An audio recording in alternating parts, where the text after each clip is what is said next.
Avast and ahoy and g'day once again to ye mateys! I be Josh the Pirate, and it brings me a bag of holding full of pleasure to welcome you once again to the Humblewood. Above me, I have my hearty crew, the excellent Rachel Foucar, the exceptional Mitch Earnshaw, the exciting Dan Suelto, and the exquisite AJ Winters. And behind the scenes today, we have the excessive Serum76. We must also shout out to our exotic artist, Breepie, whose artwork you can see on the screen right now if you use your eyes and you look past Kral, so you actually can't see Breepie's art right now. But you will be able to later. Actually, I think they did the overlay, so it's Breepie stuff. It's Breepie Jason. Kral. Oh, yeah, there he is. He's actually... That's an image. He's a very nice man. All right, so... I think we'd get along. I am also overjoyed to announce once again that Wood & Forge are back on board as our sponsors for another season. They design and manufacture high-quality wooden tabletop gaming products using beautiful Australian and exotic hardwoods. They are local to WA, they do custom orders, and AJ has some of their stuff. Check out their incredible work on their website, woodandforge.com. Use promo code HUMBLE1 at the checkout for a sneaky discount, you naughty little creatures, you. And now we're going to talk about these marvelous people who've chosen to waste their Monday night with me. Dan, tell me who you are and where we can find you. Yeah, I'm starting with you, boy. Oh my goodness, hello. I am Dan. I am D-Rep on Twitch chat and on the Discords. You can find me basically, because if you're here, just go on Roll for Damage's Discord. Yeah, come hang out, vibe, I'll do other things and send pictures of kittens, I guess, because that's what Serum says I like, and that's not a bad thing, really. Do it. Confusing you with Mitch, because Mitch loves the kittens, don't you, Mitch? Mitch, tell us who you are and where we can find you. Hey, you're going, everybody. I am Mitchell Earnshaw, Mitch Earnshaw. You can find me on Twitter at Mitch_Earnshaw, and I believe it's also on Twitch at Mitch_Earnshaw. I may dip my toes into streaming again at some point. We'll see how we go. I've been thinking about it. I've just got to wait for the good internet, but that's where you can find me for now, other than here on Mondays with these amazing people. And tonight I'll be playing Nevermore, obviously. Peasants. Splendid. Thank you very much. Rachel, who the fuck are you? What the fuck is up, guys? My name is Rachel Foucar. I'm a writer, actor, and creative trash at large. You can find me on Twitter, Instagram, TikTok, everywhere at Rachel Foucar. And you can find my sci-fi book, The Rings of Mars, right here on this very internet. And if you don't, I'm going to sneak into your house. I'm going to go to where you store things, the shed, the attic, whatever, and I will irreparably tangle all of your Christmas lights. The season is nearly upon us. You have 2 months. Get it done. Christmas is coming. And so is Rachel. That's right. I'm the Grinch, baby. Oh, amazing. Terrifying. Yeah. All you have to do to avoid that horrendous fate is go online and purchase a copy of The Rings of Mars. It's becoming more and more threatening every single time. I don't know. Have the book sales increased, Rach? Have you noticed a positive improvement? It's getting up there. It's going well. Okay. You guys are obeying my orders, and I appreciate that. Yes, I like it. All right. I'm going to have to ask you to start telling them to do other stuff soon. AJ, tell us about yourself. Okay. How do I follow that? Hi, I'm AJ Winters. I am a creative being from Western Australia. I make world building videos. I would say every Sunday, but lately it's been a Tuesday or a Wednesday because AJ needs to get her shit together. So follow Winter's Tales to see when and where I post. It's always a fun romp. Excellent. And I am Josh the Pirate. You can find me here on Mondays on Roll for Damage, where I DM the Humblewood. But you've done that. Good job. Well done. Keep doing it. You can also, if you like my DM stylings, you can find me on Corsair's Cove, my own channel, where I DM more Humblewood on Thursday nights. because apparently I just can't get out of the woods. Beyond that, you can find me in the D&D podcast, There Be Dragons, where I play the infamous and deadly pirate Sken Felspar und his little dragon Rosh. And you can find me on stage in late January performing Paparotica with my good lady wife, the Mother of Bunnies. It's filthy and disgusting and very, very funny. And it would be great if you came on down, but I'll leave your Christmas lights alone. You can choose this for yourself. So I think it would be important to remind our firm, attentive, and potentially even bioluminescent audience to please like, follow, and subscribe to all of the things.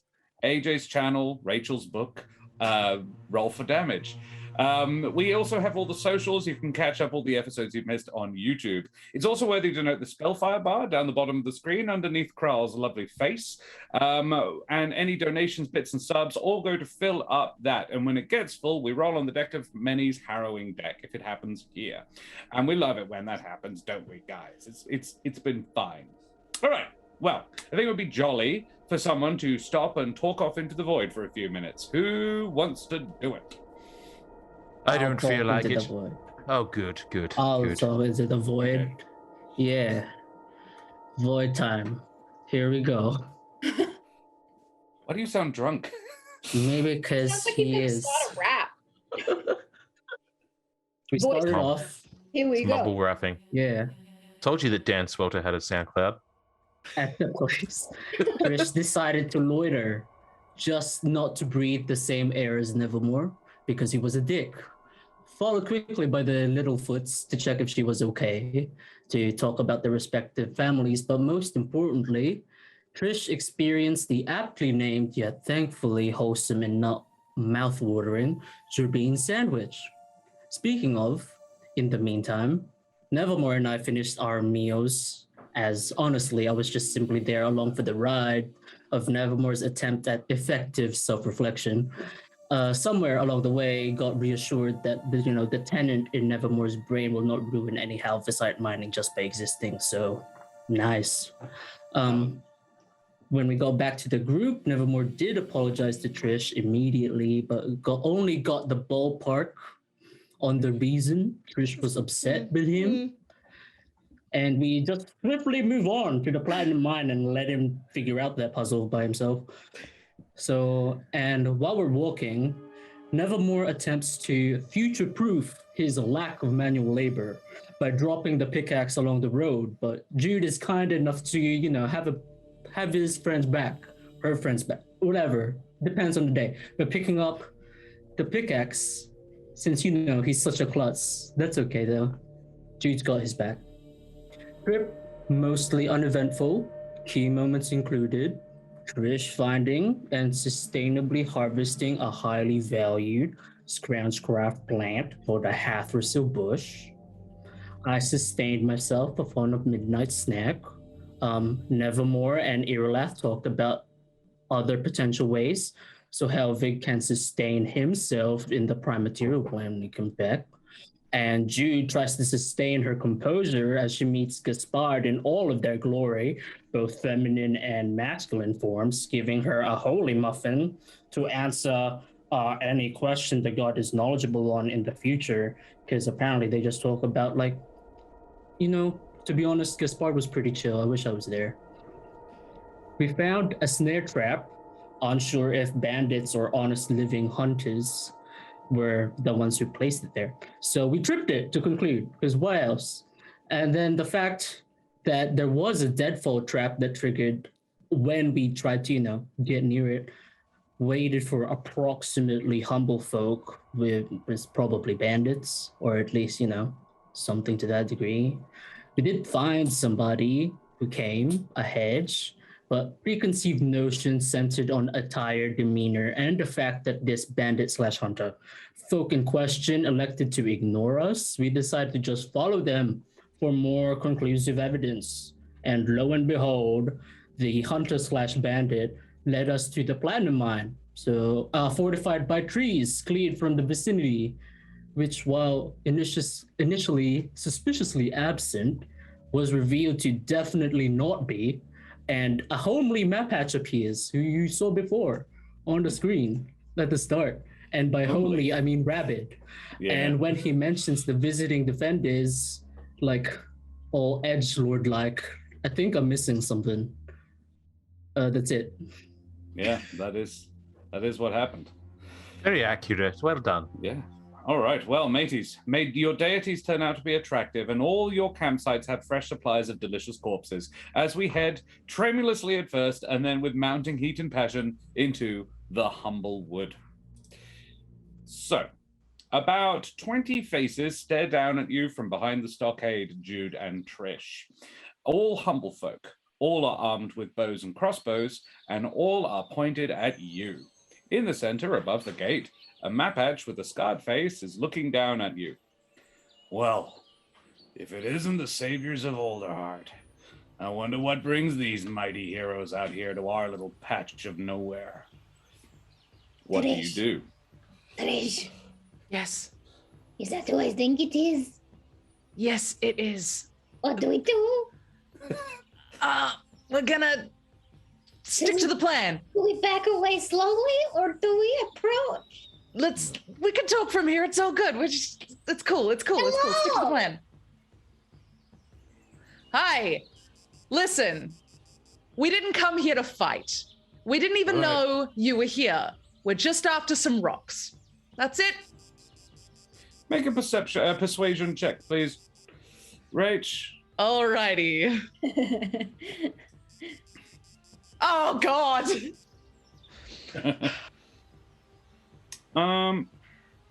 Kral sort of narrows his eyes at you and says, "You're telling me you didn't know we were here?" Well, we figured someone... We figured someone was here when we saw those traps. But we didn't know it was you. As in me specifically. Yes, as in you specifically. So what are you here for? Fancy rocks. What's it called again, Jude? Halvesite? Halvesite. We just need some halvesite to make some items. Then we'll go. Oh. Not even dangerous items, protective items.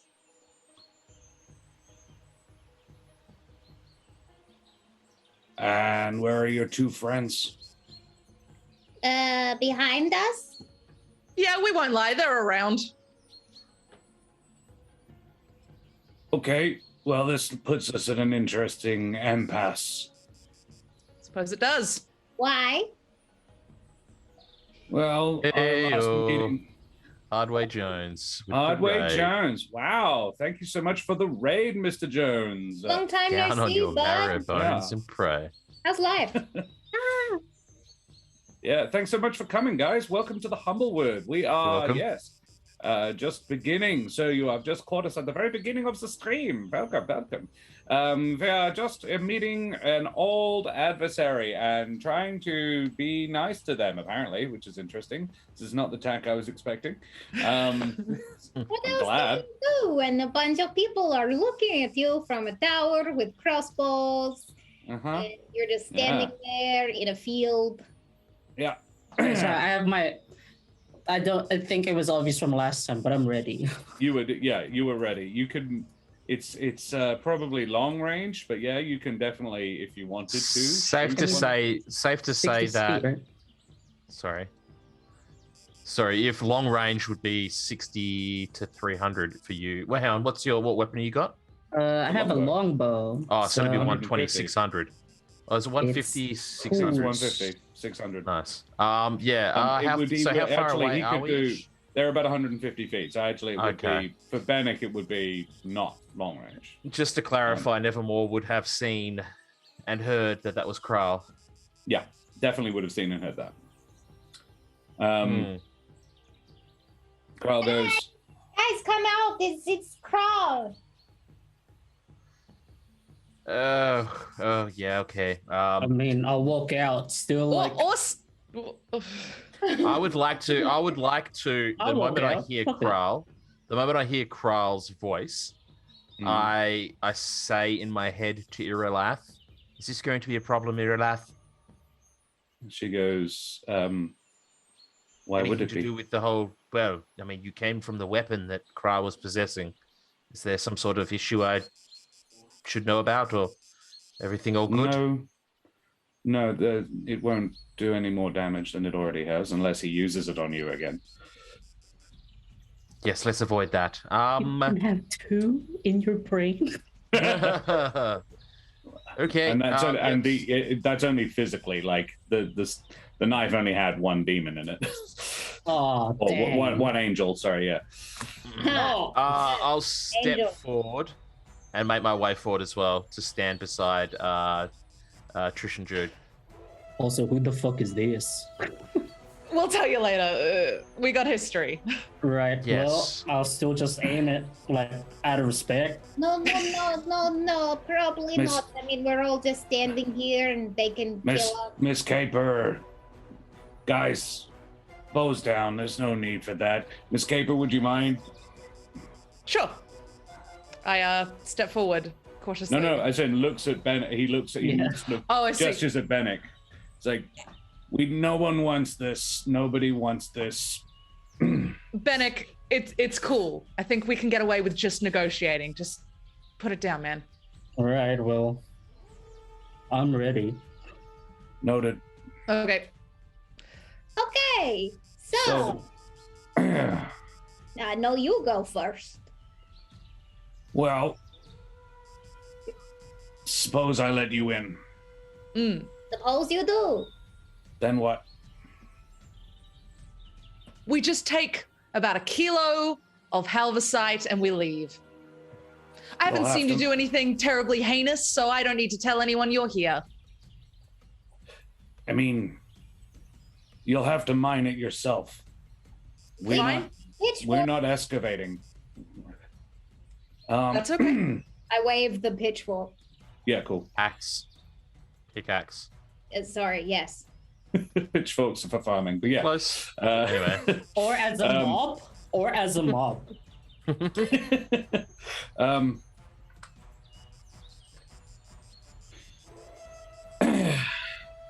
Look. What assurances can I have that you won't hurt my people when you get in here? We are not the murderers. The last time I met you, you murdered 2 of my friends. The last I time tell you met what. you carved my friend's face out. I tell you what, Kral. After you started murdering my friends. Dude, let's not go into this right now. I'll tell you what, Kral. I will come and sit in your tent, and I'll just hang out with you as your, I don't know, hostage, while they go in mine. Hold on. I like put my bow and arrow away. Wait, you're just saying that so you don't get to mine shit. Kral actually What do you laughs. think? What do you think, Kral? What do you Kral think? actually laughs and he says, Shut up, Not a- Benneck. not a bad offer. Open the gate. Unbelievable. Be careful. Like these. About halfway up there's a tripwire. Don't tread on it. Thank you. Right. Trish, Did we Yes. find everybody? what assurances do we have that they won't kill us? If I wanted you dead, you'd be dead now. I'm whispering. I'm stage whispering. Okay, all right. We don't have many. We need to be on high alert while we do this, okay? Okay. Maybe I'll mine, you watch my back, okay? And we'll take turns. Okay. Okay, we go in cautiously. All right. Oh, lead me to your tent. He says that won't be necessary. Gunther, would you get us some drinks for our fine noble friends here? And he gestures to a sort of fire pit with a bunch of logs lined up around it. And he and a stocky Vulpin man sit down, and he gestures and says, have a sit. Let's talk. Let's actually talk and listen to each other. Okay. That would be nice. Okay. Luckily, I still have 2 good ears. I just kind of chuckle under my breath as I sit down. He does. He sort of. There's a flash of like a smile. Firstly, Nevermore, my condolences on the loss of your father. Genuinely, losing a family member sucks. Never expected to hear that at all from you. I appreciate the compliment. And the well thought. done with the fire and death as well. Not the compliment. I appreciate the thought. Yes. Yes. Well, I mean, that was all a large success, and the elemental beings being vanquished and returned to whence it came. So, and that was a large group effort by everybody, really. This gentleman, I don't know. Oh, this is Benneck. Still, I'm Kral. Nice to meet you.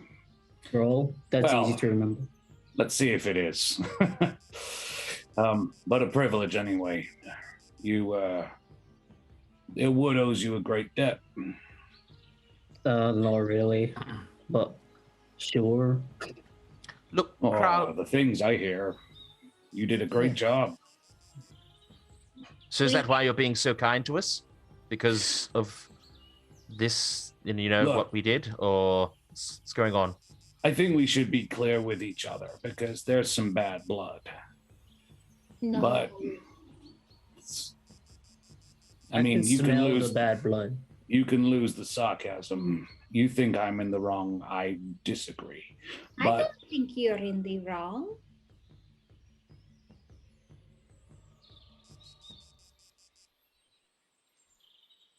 Why because are you you- all looking at Elaborate. Yes. Do you want to Because it- elaborate? because Do you it want to sounded continue? extremely sarcastic. Do you want to continue that thought there, Jude, or just? Jude doesn't do sarcasm. Okay.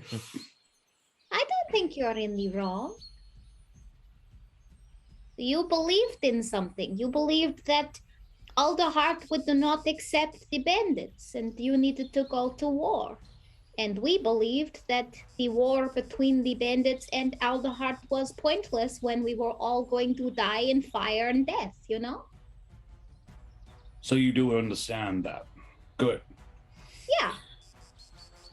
So my reaction when I found that you were disagreeing with my very reasonable request to go away and not come back was what it was. Sure. I didn't do it out of malice. I don't remember what happened at the end of the... Well, Can I ask if you a a quick quick question, version, he Carl? said take go for them. Jude, he said like you guys all came out with Benner, having basically Carl sat down and told you that he was going to let you guys go after Benner was no longer around. And you guys could sod off. He didn't want you dead, but he didn't want you poisoning, as far as he was concerned, poisoning Benner's ear with your ideas of basically that did work, but he didn't think they would. And then you, Was he threatening Benner? What was it? no, he basically He didn't. was just trying to. He believed that Keep, Benner going to the Alderheart would be the death knell of the bandit coalition. It would Right. it would be a trap, and it would be at the very best she would die, and at the very worst she would agree to something, and then Alderheart would betray them. Here's what I think the disagreement was. When you said take them, we thought we were going to be in prison for a long time, and see, the fire and death was kind of a timely matter. If we I didn't, mean, you were going to be in prison for a long time, but your response to that was killing several of my friends. To be perfectly honest, when I heard take them, my brain finished it as take them out. yeah, I can understand it was a heightened situation, and I want it on the record, aside from the fact that a couple of my friends are dead, I'm trying my level best not to bear a grudge there. Right. We appreciate that. know my own strength. We were fighting and people died. And I'm sorry for that. I have learned not to kill as violently, you know? Throwing around the term murderer as a nasty epithet is a little bit rich coming from you. I'm glad you've learned your strength, and I'm glad that you're not doing that anymore, but the fact remains. Anyway, the reason I'm having you sitting down here is you guys are famous elemental slayers, yeah? We do that from time to time. Well, good. Because the reason we're not mining here is... Oh. Uh-huh. All right, business. What kind? What do you know? Let's Very just little. like move on from all this grudge shit. Because There is a lava tube down there. No, fair. There's a lava tube down there. I don't know how much you guys know about halvesite. We weren't planning to mine it. Mm-hmm. We were planning just to mine the platinum. But the elemental makes things difficult. It's big. We haven't gotten a good look at it yet. As soon as we realized there was something large and angry down there, we basically just didn't go down there anymore. We're still in the process of getting set up, so we just focused more on getting the whole place set up. Now that you're inside, you can see it is like a small village. There's probably 25 to 30 people there. Most of them are armed. There is not a bird folk among them. But it's like several village houses, like small houses and huts and things. Several of them are new builds. A few are remaining from when the place was a mine. But yeah. He goes, so you guys can clear that out. You're welcome to all the halvesite you want. I'll even help, but I'm not sending any of my people down there. That seems fair. That seems reasonable to me. Guys, what do we think? Yeah. Okay. Sure, I suppose so. Well, he help Yes. with the elemental or help with the halvesite mining? If you welcome my help with the elemental, you can have it. Oh, you fighting beside us? Huh. Okay. I want this to succeed, and I don't want the defenders of Alderheart dead in my home. Well, I don't want that either, so great. Yeah, let's avoid that if we can. No, good first impressions already from me, to be honest. Crow? Good. Yes. Crow, I don't know if this is a sensitive subject, but I'll bring it up anyway. The weapon that you took my eye with, do you still have that? No. Probably not. I honestly am not sure. It was just a knife. They disarmed me when they locked me up. Hmm. I See, the didn't thing is, get that knife back, I don't think. I mean, it was just a knife, so it wasn't that big a thing. and in my head, I'll just think to Irilath, can you glow for me? And The eye glows? yeah. See, the Sure. thing is, Kral, as I'll just kind of patiently, just calmly say this as my eye starts to glow, Sure. whatever color it may be. Yeah. When you stabbed me in the head, kind of. And he left doesn't an break eye entity- contact. Yeah. He does. It He's left like, an entity in my head. Was that on purpose, or was that just something that happened? Because I've been trying to figure this out for a while, and I've had this thing in my head communicating with me ever since you stabbed me in the face. Kral, the look on Kral's face is like, the fuck? He's not even, I mean, you are welcome to make insight checks if you like. Yes, But he goes, Yeah. no, I didn't deliberately put something, other than the knife itself, I did not put anything deliberately in your eye. And look, I'm not going to apologize for carving out damn. your eye, but I was in a rather Ah. heightened state at the time. I was rather cross, and several of my friends were bleeding out. Look, it's all worked out in the end, Kral. And as you said, an eye for an eye. But I just wanted that information from you because there's pieces of the puzzle missing. about this whole situation here. And I 12 and a appreciate you 2. talking to us about Yeah. it. A 12 and a 2, he seems on the level. He seems like he's telling the dead set truth.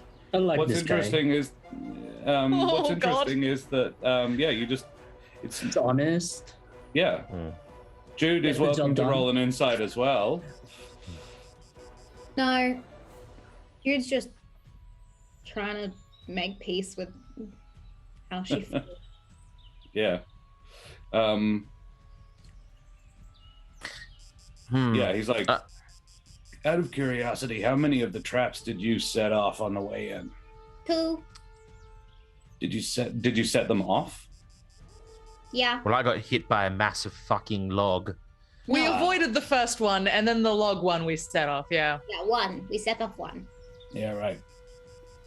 I'm glad there no long-term injuries there. Sorry, you can't really aim a trap.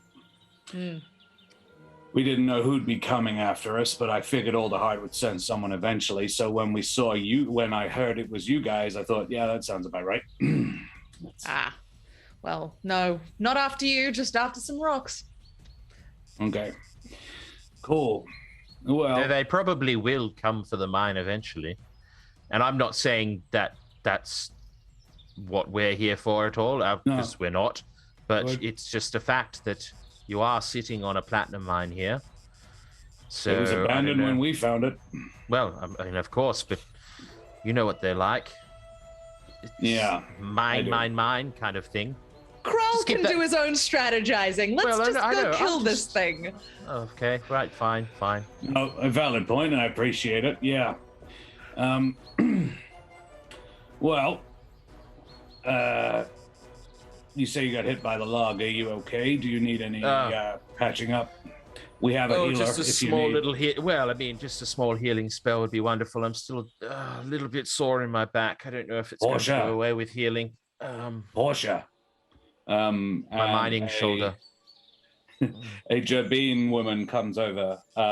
Yeah, she's not much older than Jude actually. Yeah, she sort of smiles, not sheepishly, but a little bit like, hello, like doesn't really know how to probably a little bit in awe. Like people that Kral welcomes in after pointing crossbows at, and then sits down and has a beverage with, and it's sort of bathtub brewed whiskey, like moonshine, Is it basically. poisoned? Ugh. Not exactly. No, it's just not good. Okay, very well. Like he drinks and goes, and she goes, "Hi, Hi. what?" And he says, "This one took a log to the shoulder. Want him fixed up so he can do a bit of mining." I like this guy. And Portia goes, "Oh, okay," and puts her hands together. And Jude, make me a perception check, or religion if it's better, but I don't think it is. I don't think that is true. And she pulls her hands apart, and as she pulls them apart, you can see sort of strings of blue light connecting her fingertips. Yeah, she's not. It wasn't a particularly high check. You can hear her muttering a Gaspadian prayer. And she puts her hands around your shoulder, Nevermore, and it begins to. You can feel the ache soothing as she focuses on it, and these strands of blue light seem to form a net, form like a little roadmap almost over your shoulder as they work their way around, and then they slowly fade. And anybody who happens to be looking at Nevermore notices his eye has changed color to blue now. I turn to Trish. Gaspard is everywhere. Nice. And Excuse me, doctor. Turning to the little bean. Would you say that I should probably avoid physical, anything too physical, using my shoulder for the next, let's say, week or so? Would that be your advice? no, you're probably good now, to be honest. That's the whole point of the spell. And as she walks away, she winks at Jude, at Trish rather. I was gonna say. Oh. Thank you. Although she does give Jude a look up and down as she walks away. Oh. Jude blushing. I'm sure you're happy now She that smiles. my shoulder feels better and I can help mine. Of course. I don't want you feeling bad. No. God, no. So, No. So this thing in your eye. I'm sorry. Now you Mhm. brought it up. What do you think happened? Well, Why would I do that? I seem to recall somewhere along our travels that I was informed that in moments of great, and just correct me if I'm wrong here, DM, like moments of great emotion, things like that can happen sometimes. I don't know whether or not, their name is Irilath, by the way. They can hear everything we're saying.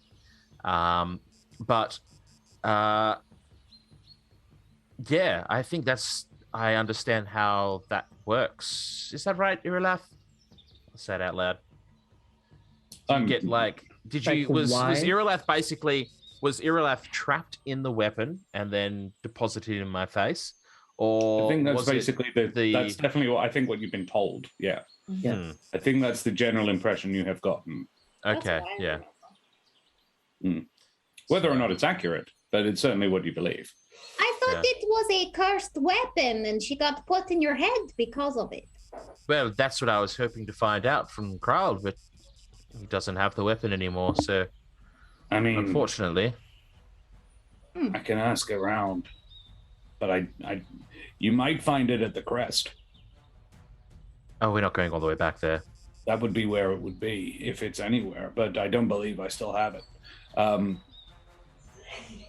Yeah, But I no, appreciate sorry, the thought anyway. Sorry, I can't help with that. Yeah, I meant to carve out your eye. I didn't mean to put something else back in it. Well, I mean, it ended up working out pretty well for me, so thank you for that. You're welcome. Did I just guess. thank you for stabbing out Yes. my eyeball? Yes, you just did I mean, that. I'll take it.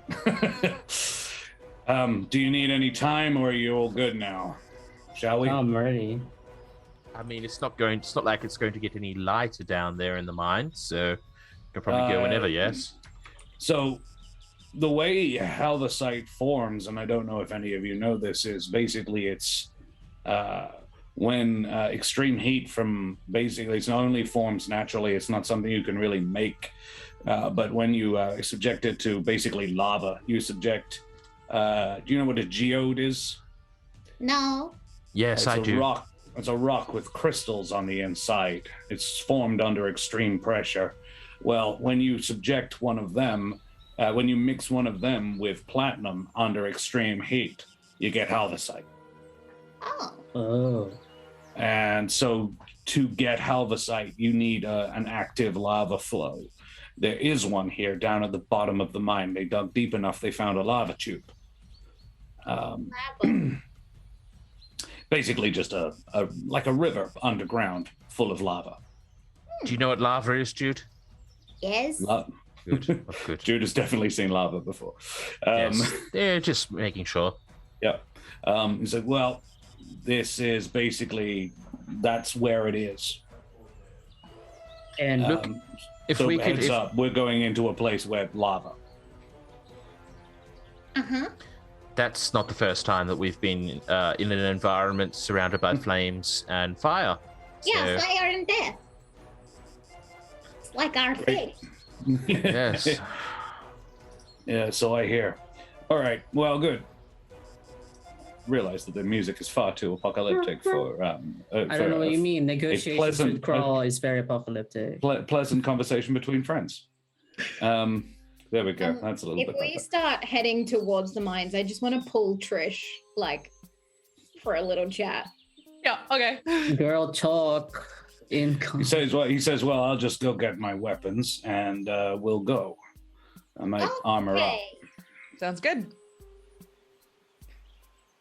Sure, he does that, and his offsider Gunther also leaves. I don't know how to feel.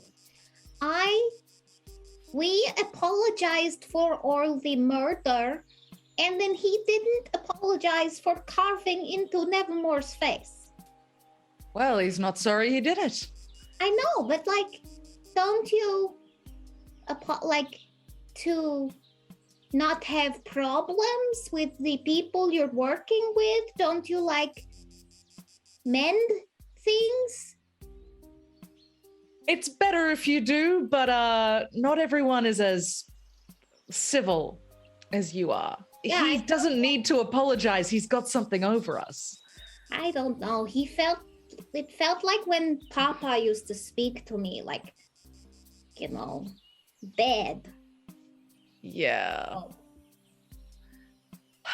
Yeah, I'm not crazy about it either. This puts me on edge. Look, we'll go along with this plan, and if all goes well, great, and we don't have to have a big fight. But I think we should all be cautious. That goes for you too, wizard boys. Listen, Nevermore, we're cool, okay? All is forgiven, but maybe don't divulge any more secrets.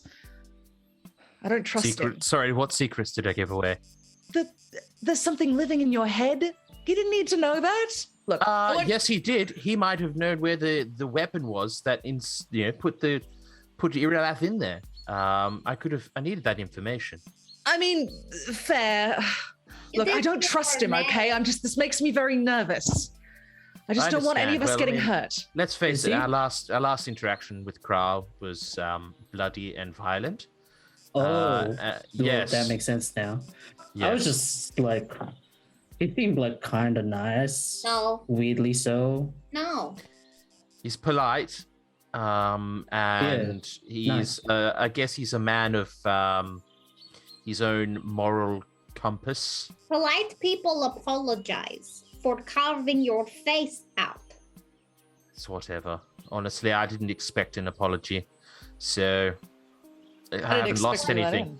Got to set your standards really low. Why do you think I travel with you lot? All right. Wow. That is hurtful. I was talking about how tall you were, Jude, and I dropped down and give you a kiss on the head. Don't touch me. Oh, Jude, no. Don't be like that. Forgive you in the name of Gaspard, because I know that you don't mean it. You say silly things sometimes. Thank you, Jude. Thank you, Gaspard. Yes, thank Gaspard. He's so lovely. Anyway, let's I don't know, do stretches or whatever. Oh, my shoulder is still quite sore. I just whispered under my breath, wait, but did he deserve getting stabbed in the eye? It's just like... As far as Kral is concerned, absolutely. Wait a sec. But what if out of everybody in the party, who would be the one most deserving of a stabbed eye? But it wasn't about you. It was about your dad. And then he apologized. Yeah, I know. No, it actually was about you. What? He had explained very rationally why he wanted you to not do the thing that you then went and did. The eye carving. Yeah. He carved down he was cross with you guys. No, he was gonna. I will watch back that episode. Feel free. I know. Saying that it was because his father killed his son. No, he did not. He said eye for an eye. He said eye for an eye. What was the thing about his son then? Because his son. He definitely his father Lazarus killed his son. Yeah. But he didn't carve out Nevermore's eye because of that. He carved out Nevermore's eye because you guys directly went against what he wanted you not to do and were in the process of killing all of his friends. Okay. That's right. I took Lazarus. I took a knife for all of you. You hear me? Not me. And none of you should ever forget it. None of you. You'll see it on my face all the time. I don't owe you anything. The knife that I... Shut up, Benneck. I don't know, but you did just thank him for doing it. I thought it was a great thing you had Irelath in your head. Do you love her? Do I love Irelath? Dude. No, I don't really know. Irelath is just... But you love yourself. And I love... Oh, God, of course. I love all of you as well. Benneck, you're on the fence. You're almost love. I'd say Good. strong friendship. Yeah. Trish and Jude, I love though, of course. Thank All right. you. Carl comes back and Peasant. may have just heard the last line of that and goes, "Well, that's nice. That's nice." And he's got a couple of pickaxes on his shoulders, and just in case you need any more. Crow. Nope. Don't. So, shall we? Yeah. Why not? Can I make a prediction before we enter the mine? Like, My Sure. prediction. is this my meta or prediction. not? My This is- yeah, this prediction is meta. is. I'm talking in Nevermore's voice here. Okay. My prediction So is, no. Kral, you are going to hand me a pickaxe and sit there and watch me mine halversite to get off, aren't you? Is that No. what you're going to go sleep?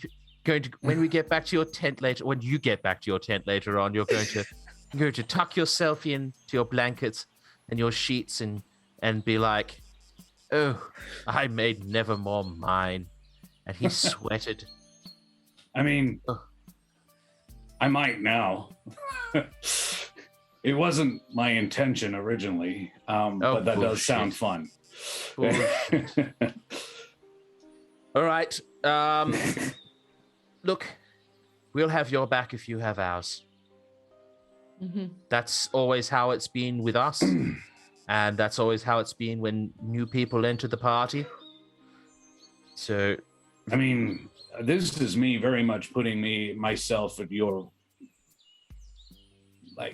at your mercy here. yes, well, Mhm. sure. Like up here, I have the numbers. You're mighty, but I reckon there's more than 20 of us. But down there, it's just me. This is me trusting you. Which, I mean, I'm not going to apologize for something I don't feel bad about, but I hope this sort of goes some way to demonstrate I don't bear a grudge. I'm Neither do trying I. not to anyway. Neither do I. That's what I said to Nevermore. Anyway. I am a follower of Gaspard, and Gaspard is a gracious and handsome god.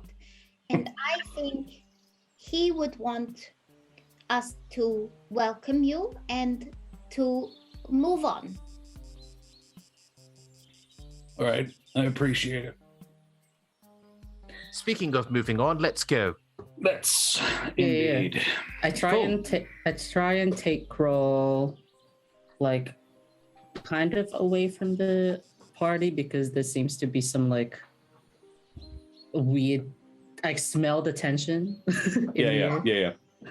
He would Um, probably lead the way, so you could be up yeah. front with him if you like. Yeah. I'll What get if- the front with him. Whatever the marching order is, I'm going directly behind Kral. Ooh. Okay, very well. Ooh. Well, Benneck and Kral can be up the front, and Trish can be behind that if you like. I'm chatting him up as in like, so how do you fight? What's your specialty? It's like mostly up close. I'm a bit of a Yeah. brawler. I place my hand on the Okay, back of Kral's head and cast Fireball. No. The mine is very small. You're welcome to try.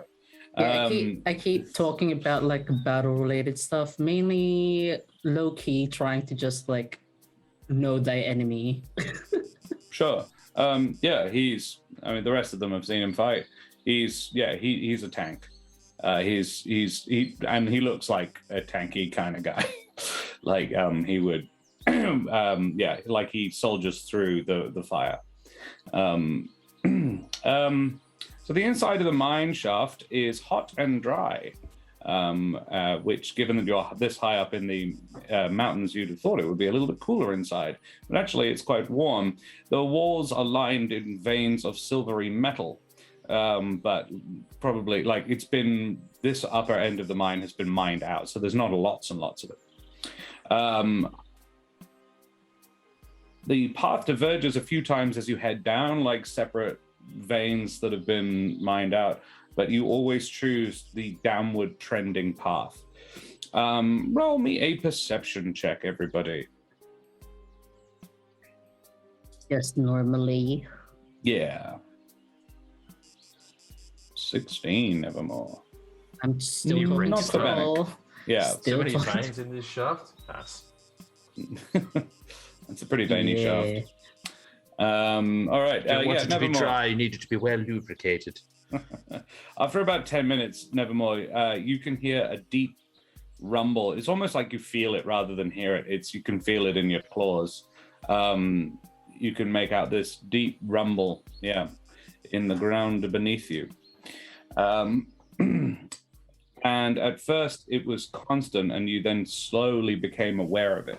But now you can make out particular thumps and the occasional rhythmic pound for a few beats. The walls have begun to glow slightly orange as well. It's not lit. Kral took a single torch down with him, but it's not really necessary anymore. The whole place, there is sort of it's not bright, but I would say it's dim light the entire way. It's ambient light. Can you get, I'm going to need con saves because it is very hot in here. It's getting hot in here. Yeah. So take off all your robes. Jude is Damn. fine. Nevermore is fine. Trish is fine. Benneck takes a level of exhaustion, I'm afraid, from the heat. Cool. As you near the base of the mine, the thumping noises become louder and clearer, and the air gets hotter. How are you approaching? Are you going loud or are you going quiet? Quiet. Okay. I mean, it sounds like it's already kind of loudish down there. It's not quiet, but it's not roaring fires and things like that. But there is a lot of ambient noise. And the thuds, what's the timing between the thuds? Oh, your Is it perception like- check was fairly high. Yeah, it's like footsteps. Okay. Can I make a suggestion? We time our footsteps with the thuds if we can. They're fairly inconsistent. It's sort of you dom, dom, dom, dom, dom. Like it's like that's going to something take is forever. Never mind. wandering around. Yeah. Stealth How checks, big? please. How big is this thing, by You're the being way? stealthy. Because you said there was. Have you encountered this thing that we're approaching, or? We've had vague sightings of it, but nothing specific. I couldn't tell you. It's we think. Well, listen. Can you feel that in the ground? Yes. I'm Feels gonna use pretty my big to me. reroll. Sure. That was a bad stealth roll. I Oh, had that's a disadvantage. 6, so Yeah, I had disadvantage anyway because of the exhaustion, but did it matter? It did not. Crit fail. Okay. I'm not going to use my reroll because it's I wouldn't bother. No. Benneck fucked us. There's a cumulative. Yeah. Fuck you, Benneck. What the hell, man? Fuck you, Benneck. Jesus. Wow. Just because I'm supportive of your previous villain. You're too Man, the far Benneck up height? Carl's ass to realize that you're making noise. Kral also does not That's manage cool. to move particularly stealthily. Right. I'm definitely saying you are not being able to be stealthy. There's 2 of you, but the other 3 ain't. Yeah, we're just front, so. And the front boys are particularly loud. So, around the corner, you can see. You get basically to the bottom. It's pretty bright down here now. That you can hear it. It's probably in the next chamber. And I'm going to put you all on the map. There you go. Oh, we're fighting. Time. I mean, Finally. if you, you but can find another solution if you like. I'm not going to tell you have to fight this thing, but where's look. Helvig when you need him? Yeah, exactly. I've had some creative things in the past, but I don't think I can stick a candle on my head and convince this thing to dance with us. This dance of like mist and steam. You reckon I can do Yeah. a dance of lava? Lava dance. Lava Maybe dance. the Lava muffin might give you some special abilities. The creature you can see as you sort of poke your heads around the corner is vaguely humanoid, but only in the loosest sense. There it is. You can see it on the screen. Its limbs are thick and stocky. Its hands a little more than mittens, with a thumb, and its head is really just a rocky lump on its shoulders. A pair of eyes glow from this, though they aren't level or the same size. It seems to be cute. It seems to be trying to fit itself into a fissure in the lava tube, one of the ones on the ground. It seems like it's trying to figure out how to get into one of the little lines of lava on the floor. Don't skip hand day. Yeah. So this is it definitely doesn't look like any elemental you've ever fought before. This one is far more solid. Does it look angry, or is it just... Make me an insight check, Jude, if you're trying to figure out its emotional state. Yeah. I It's think that's frustrated pretty it close, doesn't isn't it? fit in the line. Insight? Yes. 18. Yeah, Jude, it looks frustrated. It looks like it's possibly a combination of frustrated and confused. Aw. And occasionally it rumbles something that, I'll give the 18, you almost feel like you've heard the language before.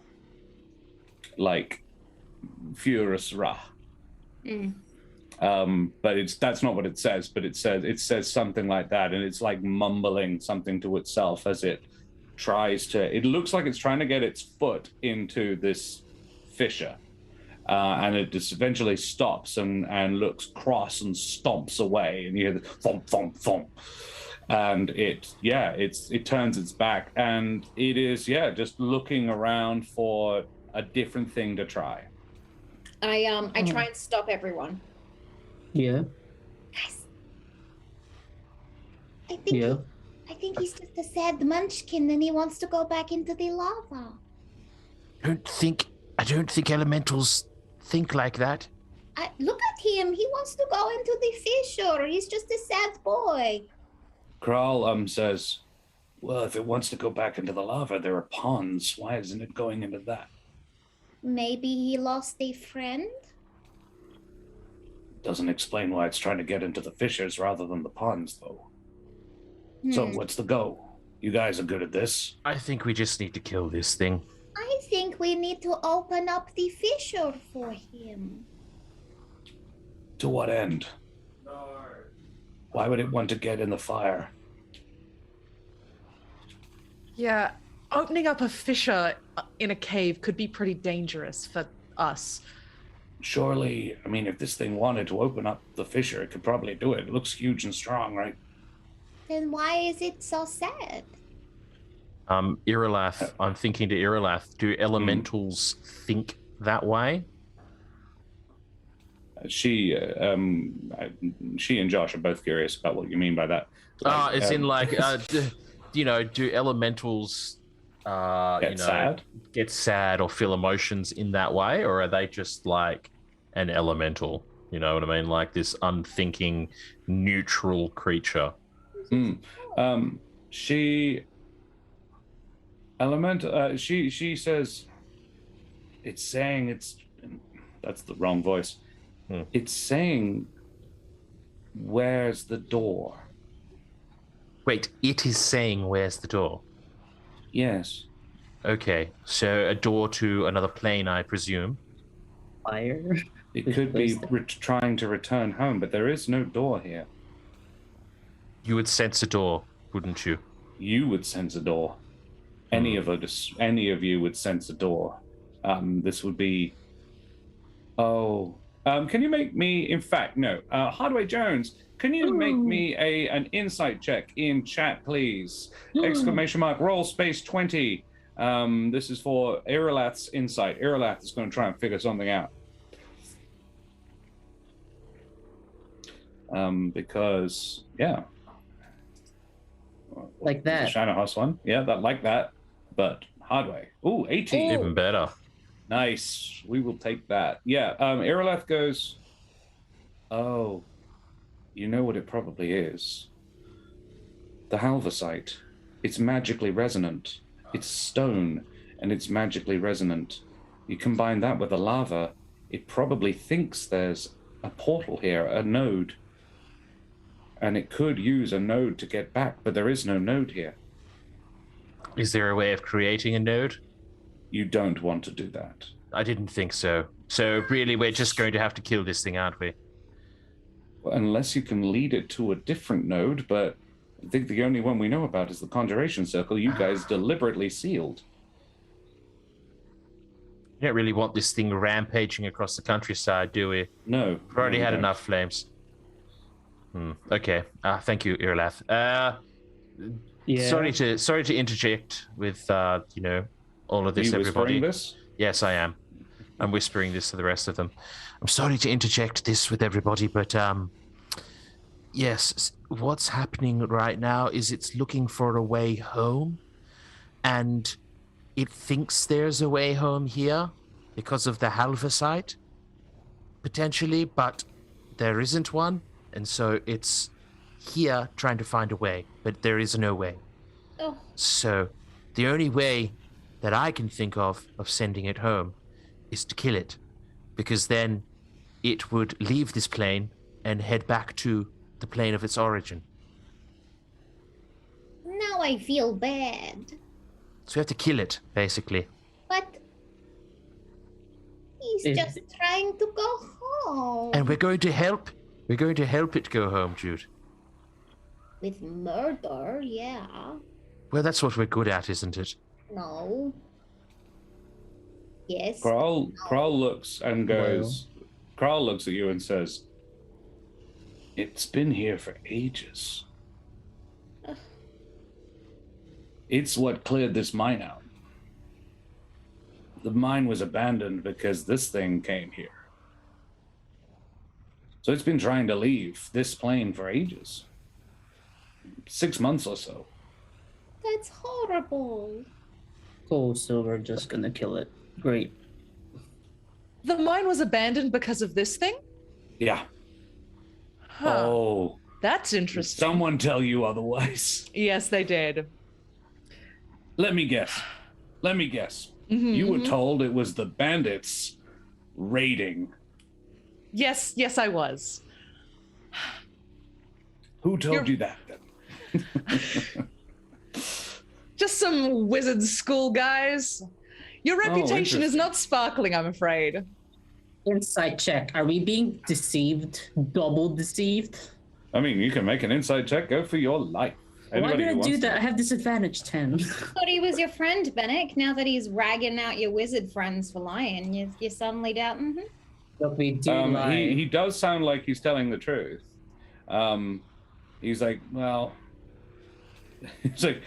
if it was the people at the Avium who told you that, maybe that's what they were told. But no, the shipment stopped because a fire elemental came, killed everybody, as far as I hear, from what I heard, and they came, got the last shipment. So when we got here, the place was cleared out, been functionally decommissioned, and yeah, we had to basically rebuild from scratch. They didn't burn it down, but basically everything else. There wasn't any provisions or any tools left behind.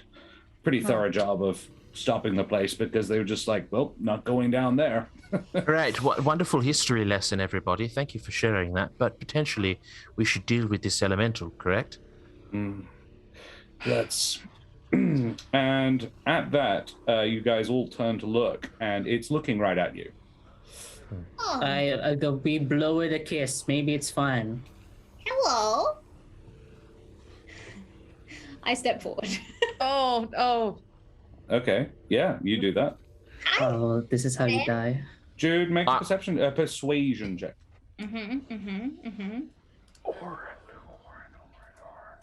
Maybe it's okay because she's friends with Helvig. Ooh.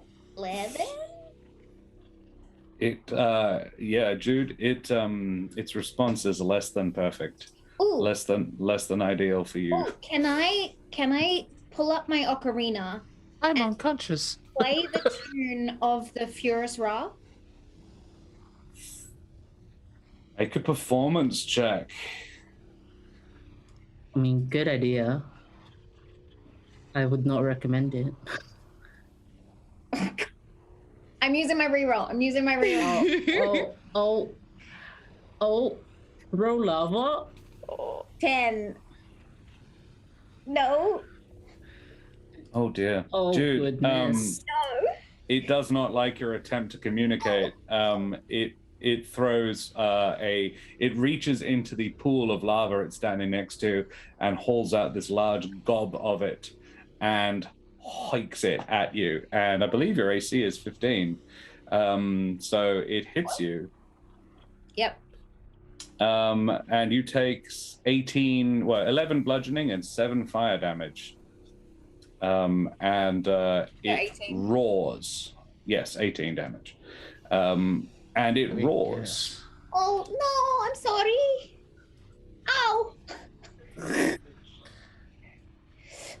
Ow. I will let you do one more thing, anybody, and then we will roll initiative.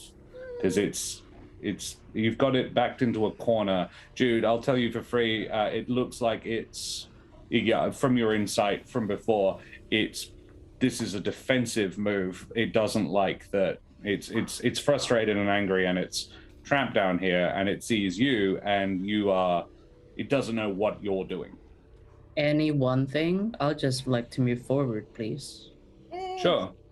I mean, sort of like if there's an action that you want to take, like casting a spell, there is an like action. a non-lethal, like a non-attack action, like a prep work action sort of thing. Yeah. We already made armored, right? It hasn't been 8 hours. It's fine. It hasn't been 8 hours, so yeah, Nevermore's would still be up as well, I believe. I'm tapping my boots. Cool, you do that. Jude, if you have one more thing you want to try. Oh, then I guess I cast haste on myself. Bitch, go fast. I would like come on, dude, do something.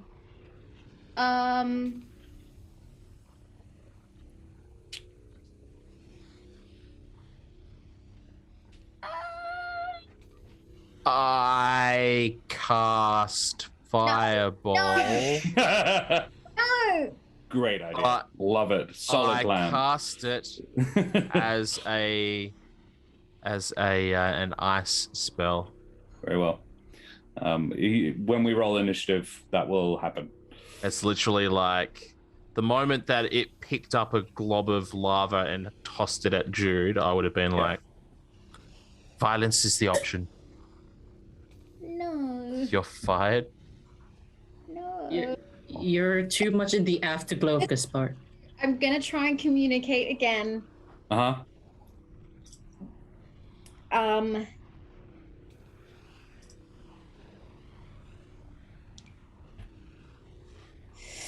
Can I try and repeat the thing I heard it sort of rumble about, like, because Nevermore said he wanted to go home. Uh-huh. I'm just gonna try and repeat. You're going to try and replicate the noise it was making when it was asking where the door is. Yes. All right, make a performance check. Jude just picks up 2 rocks and starts going, just grating the rocks together. Good luck with that. Oh, with a +2 charisma as well. No, it does not work, Jude. It is the long and the short. Please tell me what it would look and sound like, though.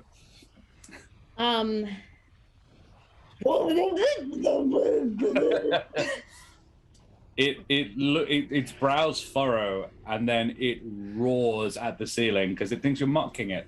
Oh, You just insulted its mom, man. And we roll initiative, I think. Oh, good. I have disadvantage on this. And everything. Just skill checks. 13. It got 14. Trish 17. Oh yeah, Kral. All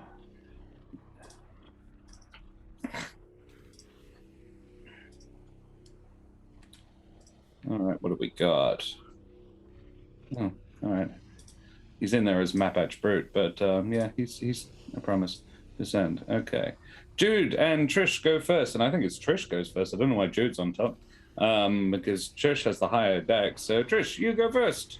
Wonderful. What do you do? All right, I'm gonna move here. I'm gonna use my bonus action to aim real good, and I'm gonna shoot an arrow at it. All right. I didn't even need it. You get hit for, and these are now magical arrows, aren't they? I think so, yeah. Yes. All right. Yeah. It takes 9 piercing damage. It's not. I don't believe you're going to get your sneak attack from this. But yeah, it still takes. Yep. All right. That's what I do. Yeah. Yeah. Cool. Well done. Yep. Next, Jude. Trish has shot it.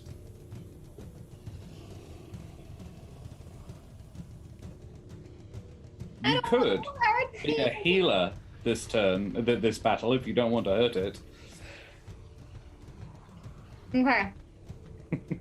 Jude is going to be defensive. For the first time ever. Uh-huh. She's learning. Okay. I'm going to touch Benneck and cast Heroism. Oh, cool. Ugh. You're imbued with bravery. Until the spell ends, you are immune to being frightened and gain temporary hit points equal to your spellcasting ability modifier. Your spellcasting ability modifier. Mine? Yeah, not his. Okay. Which I think is 3. Turns. So you get. What is it? I think it's 3. It's your spellcasting ability modifier, which is charisma, which is, I think, a +3.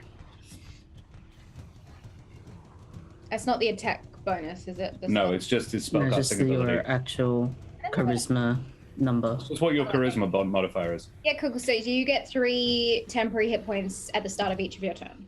Or is it? No, actually, I think it's 2. I think Jude is a +2 in charisma. Huh?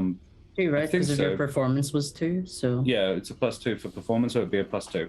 That's So yeah, cool. Benneck gets 2 extra hit points and is not frightened by stuff. That's cool.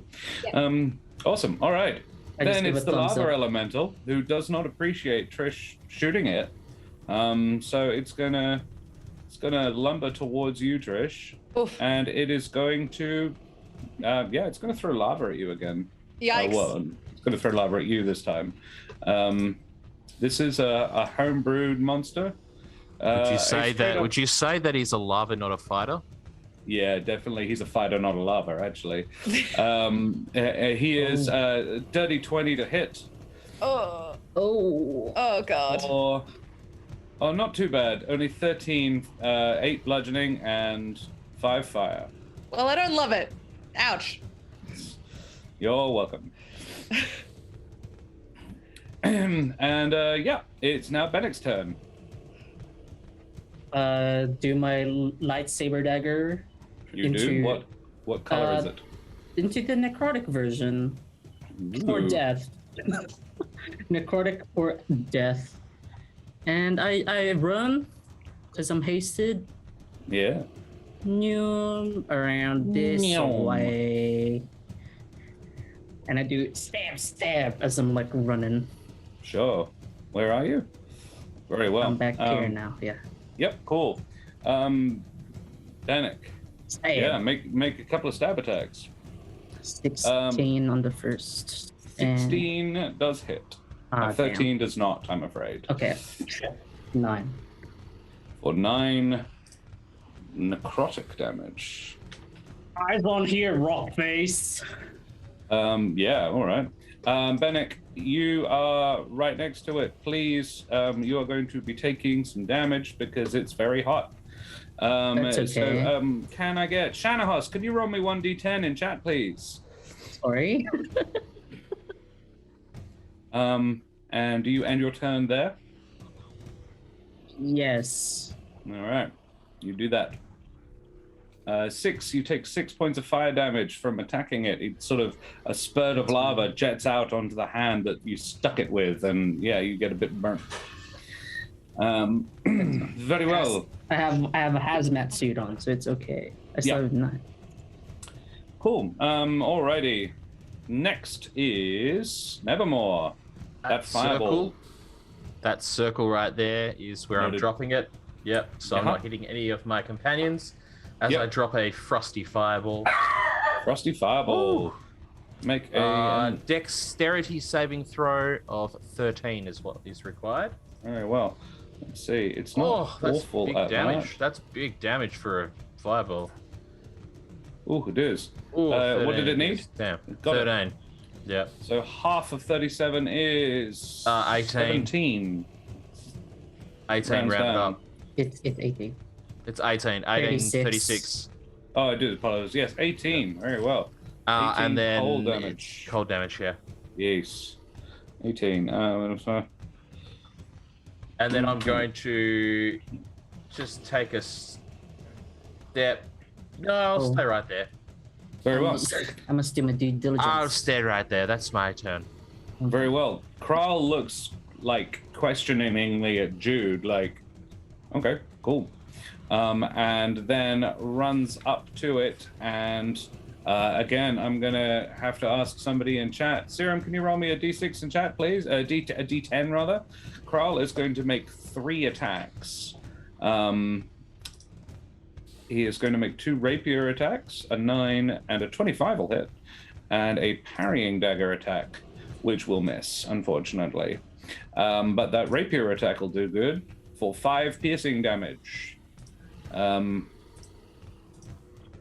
And Serum got a 9. Kral takes 9 fire damage from being next to it.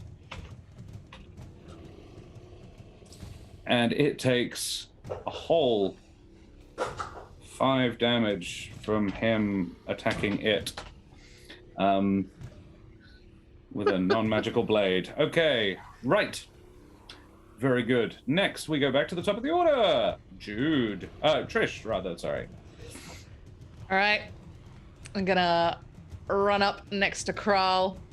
It is definitely flanked now. Yeah, it is flanked as hell. All right. First, I'm gonna hit it with my sword. Very well, you do that. Oh, That's a miss. Not great. I'm gonna offhand dagger attack then. Oh, fancy dagger. 11. No. Oh, okay. All right. Well, I'm gonna back off because that's what I do.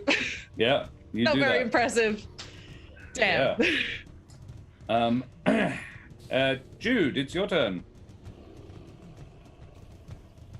I cast Lay on Hands. You have to actually physically go to lay on some hands on somebody, but yes, I'm going to lay on myself. good. Solid plan. Like it. Go Serum is clipping this. It's happening. Back to 30 hit points, so I've still got some Lay on Hands left. Yeah. You But burn 18 of that to bring yourself back to full. no, just 10. Okay. And then I kind of prepare my stance, ready to like run in, but hesitantly. Okay. All right. Incredible. Very, very strange. It's take a note of the date, everybody. This was the day things changed irrevocably. I think Trish does a double take. Like what? Yeah. Wait, what? You know healing magic? The lava What was that all this elemental. time? The lava elemental is going to take a swing at Benneck. Because it doesn't like being Bring it, shanked. bitch. So it is going to slam Come you. at me. 26 to hit. Not that hard. Ouch. That hits. Yeah, for 10. Wow, that's really low. Yay! Yeah, 8 bludgeoning, 2 fire. And then it's going to move away from you, Benneck, and sort of march over Kral and So it disengages from you, okay. but it doesn't disengage it. So if you want an opportunity attack, you can have one. No, 20. I will. Yeah, you no. maintain your You know what? I will concentration. stab. I go next. Alright, What the go on fuck? then. I will Yeah. go next. Oh, You miss though. okay. A 14 does not do it. But He and then it's shatters my going to arcane. slam on Trish for its second action. Slam. Oh dear, What did I do? that was a crit. Ouch! No, no, oh. Trish. Oh dear. How much damage? 28. 28. I'm still standing. It's fine. She's still standing. Not by much, but Uh-huh. And yeah, it's now Benneck's turn. Benneck, you're no longer standing next to it, so you don't have to get fire damage. I'm gonna run in there. Because, oi, you're not finished with me. Go over here. Very well. Last. You stab twice. A 17 hits. Oh, a crit! If only it's Um, not a dagger, but that's okay. Yeah, it's so that's all up is 22 Yeah. damage. 22 Very consecutive nice. damage. And Talivant, could you roll me 2d10 exclamation mark roll space 10 in chat and do that twice, or Spina can do one and Talivant can do one. That's the damage Benneck's going to take from attacking a thing that's actively on fire. I get 2. By the way, I get did 2 get 2 temporary hit new points, ones right? from Jude. Yeah. Yep. And Jude is maintaining concentration on that spell. Yep. Excellent. Eyes on me. You do that. Very nice. Nevermore, it's your turn. Talivant. I think No, the not the D. Not the. You just roll space D. Roll space 10. There's no 2D. I'm afraid, Talivant. by the way, AJ, I think the implication was that it was a different type of dungeon master, as opposed. That's the Yes. joke. Yeah. I am going to not cast Fireball, and I'm not going to cast Shatter, because Yay. both of those things will mess up my companions. Friends. Yep. So all that I'm going to do is I'm going to Magic Missile at 2nd level. Nice. So Benneck, you take a total of 7 fire damage from attacking it. Oh, cool. Are these in one big chunk or 2 separate chunks? For It is the 2 concentration? separate chunks, 2 Okay. and 5. But I'll let you roll it all at once anyway. It doesn't really matter. Okay. 16. I'm fine. Yeah. Benneck, you are carving it out though. Very well done. It's my job. 2 points for each one. There are Well, it 4. was the first roll. The first roll was 3, but I cast it at 3rd level, which doesn't actually change anything. So, Yeah. Right. so it'll be 4 at 2nd level. Yep. So 4 darts, 12. yep. 12, correct. 12. All right. Very nice. Nevermore. You chip off 12 of its hit points. And that's it. Cool. And Kral, who is standing within its aura, so he is going to take some fire damage just from being there. Talivant, can I get another D10, please? And Kral is going to stab it a couple of times. Or he's going to try. Rapier attack, 12. Nope. Rapier attack, 25. That hits. For 12 piercing damage this time. That's better, Kral. And the parrying dagger, a 12. No. So 12 piercing damage.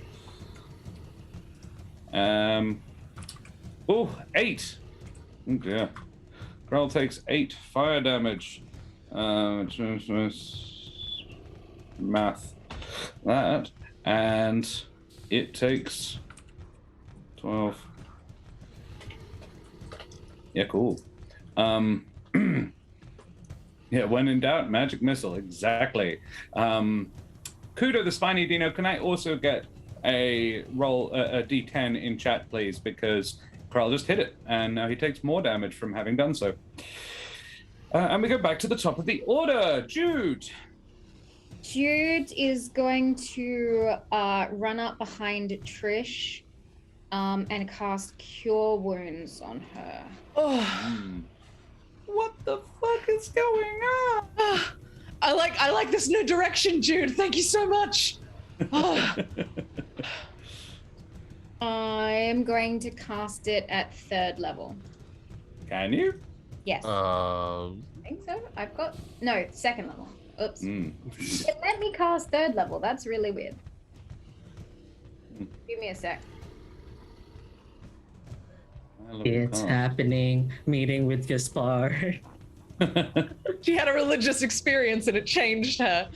You only got three healing. Oh, it's better than nothing. No. What about the first one? Second, right? So it's 8 total. 8. Okay, great. Yeah. 5 and 3. Oh, Perfect. Oh, okay. Yeah. Oh, that's better. Thanks, Jude.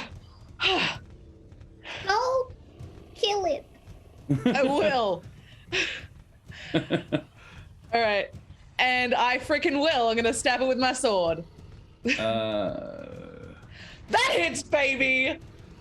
Yeah, that'll hit. Yeah, Good. yeah. Oh, and it's definitely got sneak attack. Yeah, definitely sneak attack. It's not letting me do the thing, though. You have to, have you clicked it all on your... I have now. Boom, 10 sneak. Boom. Nice. 17 all up. Did my cure wounds take away the other spell I was casting on? No. Cure wounds doesn't require concentration. Yeah. I thought so. I just wanted to double check. All right. Nice. And then I'm going to Trish, fancy you split it offhand up good. dagger. Hurrah! 10. Oh no. So that's the fire damage Trish takes from attacking it. What? Ah! Yeah, so we are attacking fire. It's fine. It's fine. You're attacking a lava creature. I'm not dead. I'm not dead. Also, Trish, you just began your turn within its aura. So I'll get Nelderberry. Could you roll me a 1d10 in chat, please? It's a lot of fire. Roll a 2, please. Thank you very much, Kudo. I saw it. I liked it. It's being applied.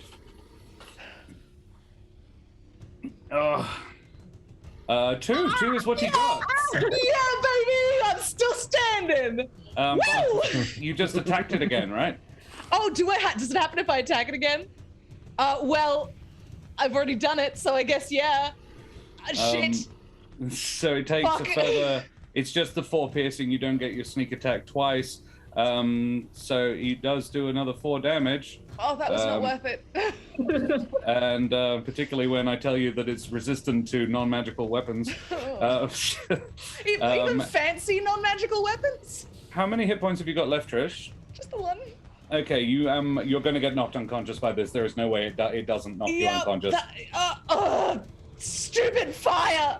And Trish just quietly drops unconscious. I'd like to catch Trish if I can. You can do that. Make an athletics check, Jude. And it's now the thing's turn. No, which one's better? It would be athletics is better. 21. 21. Yeah, you catch Trish as she collapses into your arms, and it's now Jude's turn. I like to imagine that Jude sort of picks Trish up, like the masculine version of Jude that Jude sometimes is. The flames moving Jude's fluffy fur around. Sure. Jude pours. Juices flowing. Jude pours a healing potion down Trish's throat. Where did Jude get a healing potion? From She gave them all Trish's to. pocket. Okay, right. Trish carries them for her. Yeah. So Jude, Trish, you 2d2 plus 2, 2d4 plus 2. Excellent. 2d4.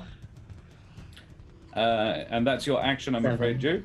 So That's okay. 7. Can I pull Trish back a little bit out of the range? Yep, you can use your movement to get Trish back. Yeah. I'm just going to pull Trish a little bit out of the aura of the thing. You can move Trish up to 15 feet, given up to 10 feet, given your strength and your movement speed. Yep, cool. It turns, and it now, it's now the lava elemental's turn, and it's going to turn on Benneck and try and smash him at least once. 14, Benneck. No, I dodge out of the way. But the second one, it goes to Kral, and 16 beats his AC, and so Kral is going to take 19 bludgeoning and fire damage. Math. Ooh, it's a lot. Yeah. Kral is not looking great, guys. Just FYI. Benneck's fine. Into the lava with Kral. And now it's Benneck's turn. Benneck, you regain 2 hit points. Yeah, and then I lose a bunch because of the aura. I mean, yes, you are standing right next to it. So let's have Spina. Can you give me another 1d10 in chat, please? I don't care. I'm filled with heroism. You are. You're not scared. I'm You are on heroically fire. fast. I am heroic speed. So I attack it twice. You make 2 attack rolls then. Do it. A 16 and a 19 both hit for 18 damage. Well done. Come on. Yeah, Benneck is cranking this stuff out. Yeah, very good. And it roars in pain and frustration as you slash at it. And it's Nevermore's turn, I believe, unless Benneck... Benneck, you are going to take a bunch more fire damage there. I'm just going to roll a couple of d10s just to keep it ahead of this. My instinct is like, I should do my due diligence and... You take absorb 13 elements. fire damage from that. And we also Okay. got 1 from Spina, another 6.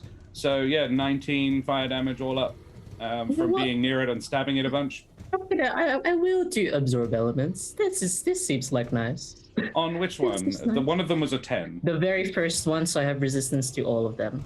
Okay. In which case, yeah, you absorbed on the 3.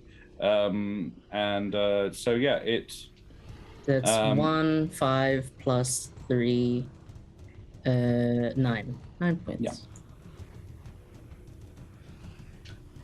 And that was your reaction, was it? So I don't get another one till my turn. No. Here we go. Nevermore, your turn. Alrighty, again, everybody is in too close proximity, and I'm not going to risk them. So, what's the condition of the wall? Oh, actually, no, I would still clip Benneck. So I'm just going to cast a frost bolt. Yeah. So, that's this one. That is an 8 on the dice, and I don't have... Is that a reroll? I've got a reroll, don't I? Yeah, I'll use my reroll. Very well. Bugger it, why not? 20. 20, Does hit. that's better. And that'll be for 14 cold damage. Very nice. Yeah, really doesn't like this at all. Oh, And I will just take a step back closer to the wall. That's me. Taliban, it's hard to say, but this monster does look like it's taking a pounding. The fire in its that glows out from between its rocky plates is seeming to dim a little bit. Yeah. And you know what? We've reached the bottom of the order except for Kral, so let's have Kral. Kral is still standing there. Dragon... I'm not sure. Dragon Son, hi. I'm going to say it's Dragot Son. Can I get can you type me !roll space 10 in chat, please? And we will get how much damage Kral takes. Kral is going to rapier once, hits for 9 piercing. A Dragos Wizard, also a roll of 1d10 in chat, please. Because Kral just hit it. Oh, and a 20. He's doing good now for another 5. Oof. I'm not sure if he can actually take 4 d10s. Yeah, !roll space 10 in chat, please. Dracos Wizard and Dragon T Sun. That's the one. Yes. And I'm going to roll one as well. Oh, Kral. 4 for Kral, the first one. Dragos Wizard got a 9, so 13. That's down to... Kral is down to 16 hit points. And there's one more that I'm going to roll. A 7. He is down to single digits. And Kral is going to just stay where he is because he doesn't think he can take another flaming... Oh, no, he's going to attack one more time. In fact, you guys, you hear him say, these guys are... He actually says to Benneck, "You're tough. I'm impressed." It's and then the he magic. slashes at it with his parrying dagger, and he misses, which is probably for the best. But he's trying to match you, Benneck. He's like, "I'm impressed with this one. These guys found a handy friend." And he is extremely badly hurt. We're bonding over murder. He looks like he's swaying on his feet. He's a bit punch drunk. But yeah. Cool. And we are actually, I think, going to have a breaklet there, ladies and gents. Just, we've been going for an hour and a half. We should probably have a short one, just to regroup, recollect ourselves, and we'll be back shortly to finish off this big fiery beastie. Cool. We'll be back very shortly, guys. 5 to 10 minutes. We will run an ad just before we come back. So if you want to know that we're coming back, that's when we're coming back. Please stick around for the ad because it really helps the channel. Say goodbye, everybody. Bye, everybody. Bye. Doodles. And we are back, ladies and gentlemen. Thank you so much for sticking around. We are right in the middle of a nasty fight with a elemental lava elemental, which is kind of fun. It's my own homebrew monster. It's significantly tankier than any elemental they fought, with the exception possibly of the aspect of fire, but it does more damage than the aspect. It's a pretty tanky beast. It's not enjoying its interaction with you guys at all.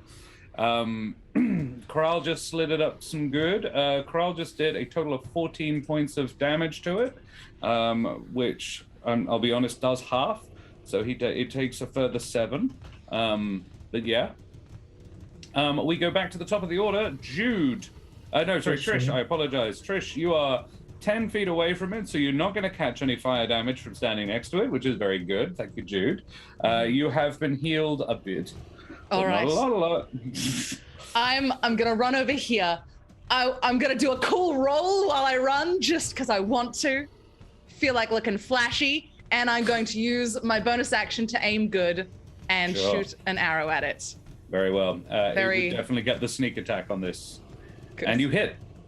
So, it's 6 magical piercing and it's further 6 sneak. Cool. It takes that. It doesn't like that at all. For full 6. Oh, god damn it. Brain is working very slowly today. There we are. Cool. Yeah, you do that. It doesn't like that. Jude. It's looking very badly injured now. That clipped it down to, you could see bits of the fire in its eyes gutter out.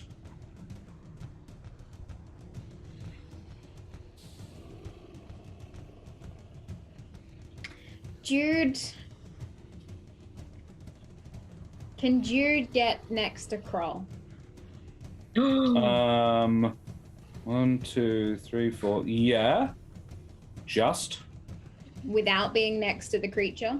I mean, not really without running through its area of control. Can I So go? you can be next to it. Can I go here? Yes, I think so, yes. Okay, I'm going to run and lay hands on Kral and heal Wow. him Wow. for 10. Very well, you do that. Kral gets 10 better. Kral now has 19 hit points. And he looks at you and says, "Thanks. Well, let's finish this thing. You gonna draw that fancy sword Benneck gave you, or what?" But he is appreciative. I can't do anything else. That's my action. So Yeah, no, that's the end of the turn. The lava elemental has followed your movements, Jude, with its face as you ran around it. It roars, and it begins running towards Trish. Wow. And Really hates you. it is going to leave base contact with Benneck, but Benneck's out of reactions. Kral is going to take a stab at it with his reaction, however. He's going to rapier it. He misses. Reaction. You may take a reaction. Yeah, if I see it running towards Trish and there's lava behind Trish. I mean, so what it's going to do, actually, Jude, it would not incur an opportunity attack from you. Okay. As it basically what it does is it's going to dive into the pool over Trish. Over Trish. It leaps over Trish. And in doing so, it would leave base contact with both Jude and Trish. But so you can use your reactions to attack it if you like. Yes. But it dives into the pond. Yep, Trish, you make a reaction attack. This would not get the sneak. If it was running towards Trish, Jude would have interpreted that as. I suppose the trick is when you would get to attack it mechanically, it would be jumping. It jumps over Trish, and that's when you would get your swipe. It jumps like that in Trish's direction. Oh, Trish, very nice. Yeah, a full 22. No, it's only the piercing. You don't get the snake. Okay. Shame, but still, 13 slashing.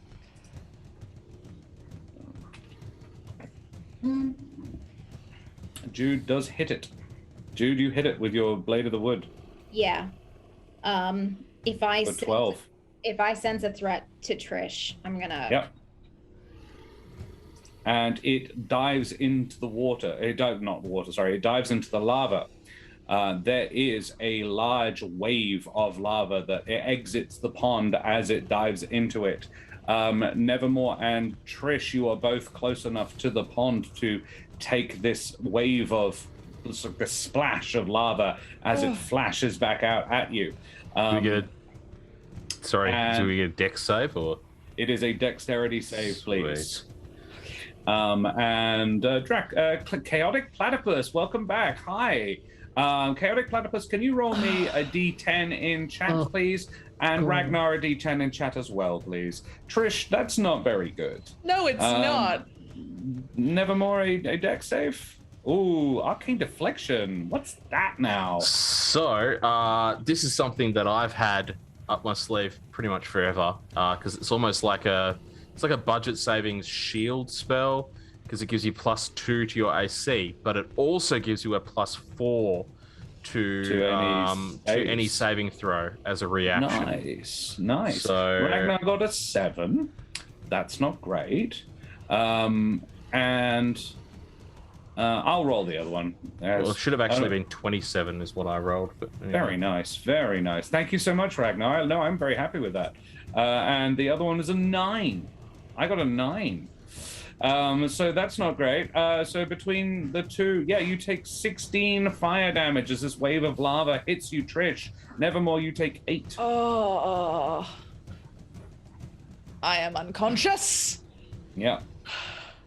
You did slash at it as well, so it would have done fire damage to you. And Jude, I'll just roll the damage on that one quickly. Jude, you took 3 fire damage when you were slashed at it when it was disengaging. But yeah, it is now. You can't see it. It's under the lava. I will say briefly. You are welcome to do something. I will give you basically functionally 2 turns of stuff to do. As far as nothing appears to be attacking you anymore. You can't see it. It is hiding from you.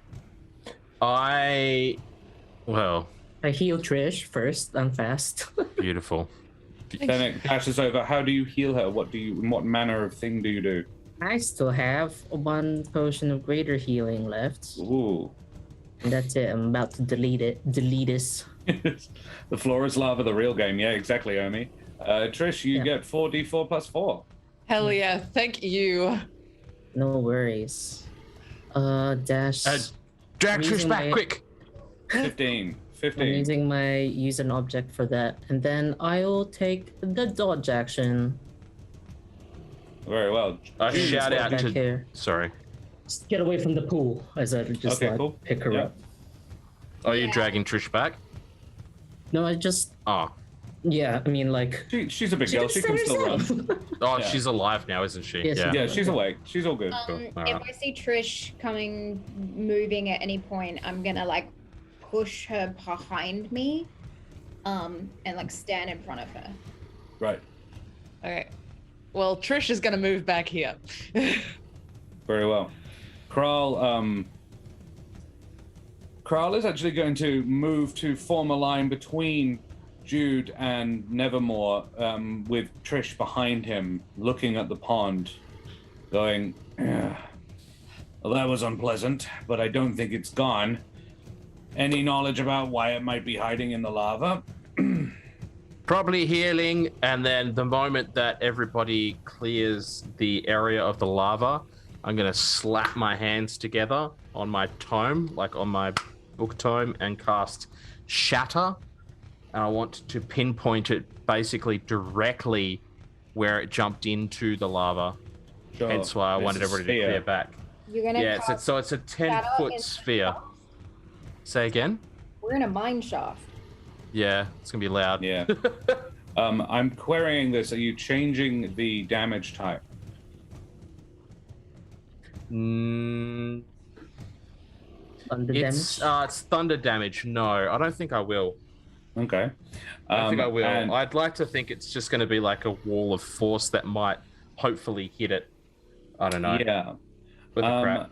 It's just a depth charge because it's in lava. Yeah. Well, if it was in water, yes. But lava is significantly denser. It's molten rock. It's rock, but it's liquid rock. Roll me the damage, Nevermore. It's a neat idea. It does extra against 16. It does extra against shatterable objects. I would Like argue you inner can't damage. shatter lava. 16. Noted. And Nevermore, a hand comes out of the lava and throws a ball of lava at you. wow. 27 to hit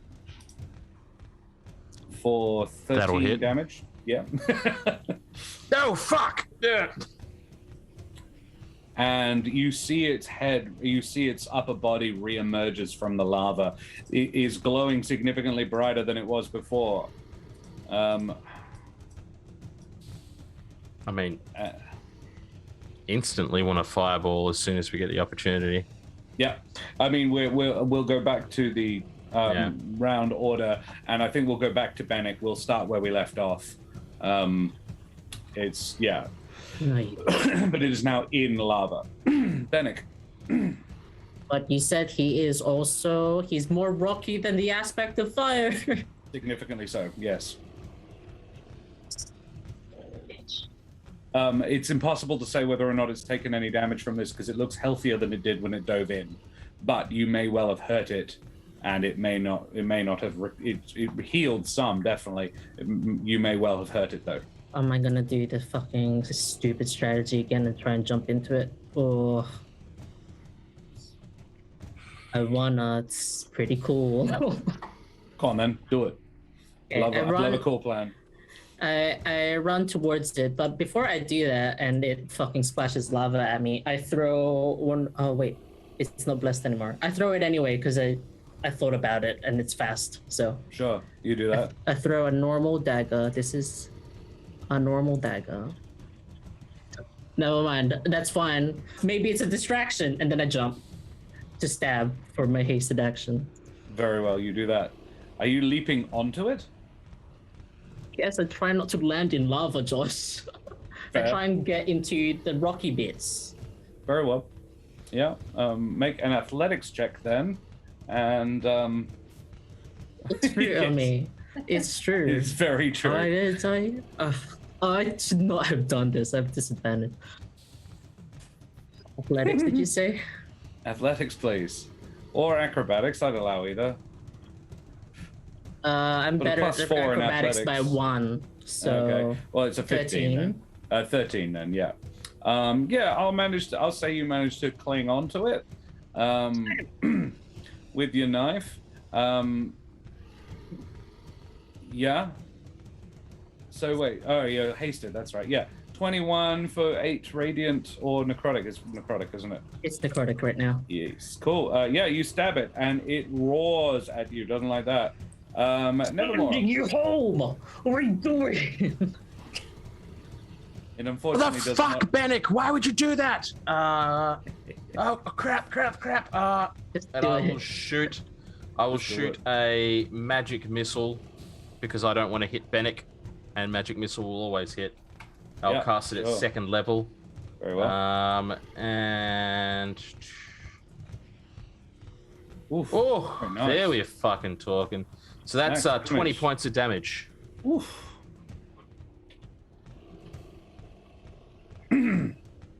Just do what you need to do. Kral has unslung from his back the heavy crossbow that was earlier on was pointed at Jude and Trish, and he is going to shoot it because he did not enjoy being right next to it, and I think he's decided that he has nothing left he needs to prove to you guys, and he misses. Unfortunately, he doesn't miss. Actually, it just clanks off a piece of this thing's rocky shell. It's a shame because it's a 1d10 plus 4 damage, but there we are. Very well. We go back to the top of the order. Trish. All right, I'm gonna run up a little bit closer. Bonus action to aim good. Hit it with my bow. Very well. 21 for 9 piercing. Does it get yeah. sneak On it? because it's got someone on it? Yeah. I think technically yes. I I'm like- guess. Look at me. Roll the snake. Wow. Oh, This okay, was the whole point of this. Jumping. yeah. Wow. Yeah. Jude. Jude, it's your turn.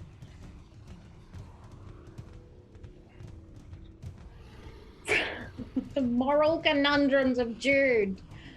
Oh, poop. Jude is going to. Oh Lord, Can I actually? Kral would say something. It's like, Miss Littlefoot, you don't have to prove anything to me. I understand you've changed. Maybe kill it now. This isn't about you. I'm going to throw a javelin Okay. at the creature as a way for Benneck to get down Right. or to hold on. Sure. It's dumb, but that's what I'm doing. Do that. I'm already hits. doing a dumb thing. Let's. It hits. Come in. It's not dueling, so 9 piercing. 9 piercing. 9 non-magical piercing. Yep. Yeah. 4. Yeah. Yeah, this thing lances into its shoulder. I would say just above Benneck's head. And there's a grasping point there for you, Benneck. Jude, anything else you want to do? Or are you happy there? I don't think I can do anything else. All right, Benneck. It is going to Yo. make a couple of slam attacks at you. Yep, that's my name. It apparently rolls shit. I use way, the javelin to pirouette I do around apologize. the attacks. I do apologize. It grapples you. Oh, that's worse. Yikes. It's gonna grab at you. Oh, no. And it has advantage to do that, so the 23 would work. I have to acrobatic away from it. You can try to acrobatics away from it. Does he have advantage because of the javelin? No, he would have disadvantage because of he's really tired. Of haste. Nah, haste doesn't give me dexterity Doesn't- saving throws would be nice. It's not that. Yeah. It's fine. Ooh, 21, but it's actually 15 because It's he's at 15. disadvantage. It's 15. Yeah. It's 15. Yeah, it grabs you, Benneck, Oh and boy. it is going to throw you away from itself into the lava. Oh, I was going to say Cool. that's way better than you did just going. It doesn't just dunk you under. It It's like- throws you away. This is a souvenir now. Bye. And Omi, can you roll me 1d30 in chat, please? Wait. This isn't auto damage. hit. This is the end Lava? of its turn. This is the end of its turn. It is regenerating because it's in lava. Oh my god. A 2. Yeah, Omi! Yeah. I knew I shouldn't have thrown this to the audience. You failed me, Omi. You have failed me for the last Favorite time. moment. Favorite moment. Wow. Very well. Yeah, Benneck. Yeah, you're in lava. Oh, Wait, auto hit lava? Not like glide away? Updraft? Lava updraft? It's thrown you with some force. I would say, however, you are not very far away from the edge of the lava, but you are looking at a fair amount of fire damage on your turn. Oh, it's your turn now. Absorb elements, please. Very well. You cast Absorb Elements as a reaction, Yeah. I guess. Yeah. So you do I that at won't the get very, another one very until beginning of your turn, just before it affects you. I'm just going to straight up just roll the 3d10 fire damage. You take 16 fire damage that you're going to absorb the elements of that. You're really making this easy, are you? Oh, shit. I get out of the fucking lava. Good idea. Solid plan. I wait hastily. Speaking of, I should probably do that. Don't fuck me now. I'm okay. How badly hurt are you, out of curiosity? I have 15 HP left. It's He is a okay. very, very tanky wizard. It's really low. It's true. Me now. I can't get close to it again. We'll die. So I'll just switch to longbow and go. Very well. Pew, pew, pew. Yeah, make a longbow attack. What? I hit on The that 18 one. does hit. 18. Yeah, that's 8. Half to 4, I guess, because I'm not. Mhm. I'm not cool.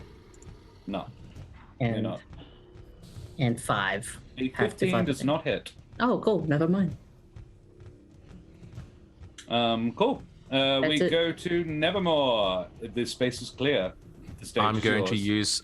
use my last modified spell, and you guessed it, a fireball.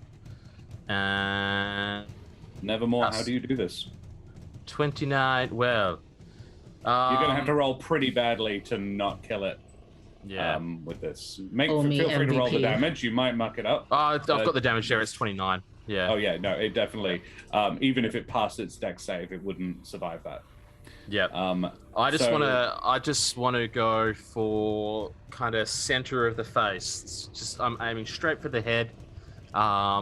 Just as it kind of turns its head back towards to look at me, just boots. Yeah, and this sort of boom, this sort of globe of frosty air goes around and sort of encompasses it, and everything from about the waist up is sticking out of the lava, and it just collapses forwards onto the ground and next to the pool, next to the pond, and oh, for God's sake, no, what are you doing?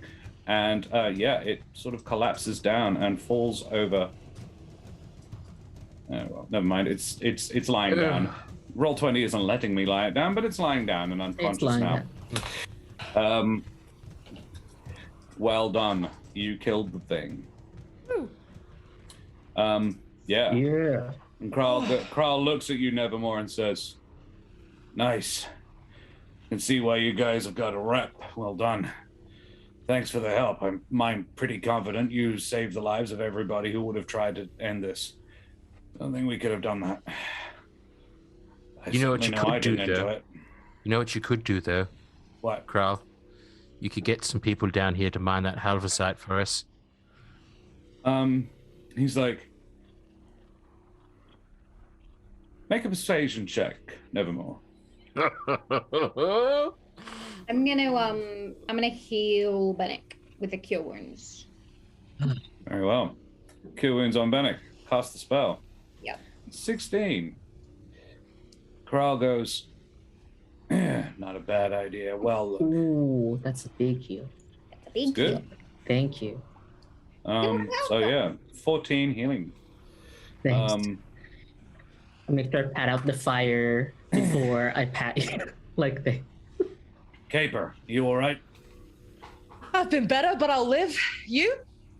Same, very much same. I've been worse. The last time I fought with you guys was more unpleasant, but that was definitely a close second. Glad I was on the same side this time, to be honest. Well, Yeah, me too. you guys, make me an investigation check. Anybody who wants to. okay.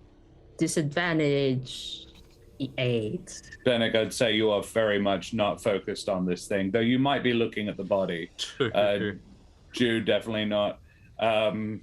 Nevermore, as you're saying, as he goes, he's clearly considering what you said about mining the Halversite for you. He says, or maybe that's actually not going to be necessary. And he gestures to the body that is now slowly cooling. The elemental's corpse is actually not slowly cooling at all. It's cool. You froze it. And as it, you can see it seems to be shrinking. Like its life force has gone and it's slowly fading and shrinking down. When a fire elemental of something of this strength dies, the body doesn't just, you've seen a lot of them, the minor ones you've seen just poof and just exploded and that was it. This one, its mortal remains are like a fire that's burnt down. Like, you know, you burn a log and it still sort of retains its form a little bit, but it's just an ash pile. This seems to be what's going on here. However, as the elemental's corpse begins to cool, it bits sloughing off and it reveals a hardened core of rock laced with silvered veins, occasionally studded with amber crystals. And Nevermore, you would know that that's what Halversite looks like. It's the amber crystals are the inside of a geode turned inside out, essentially, by the heat of the fire. And where the geode meets the silver, you can see like a purpley metal.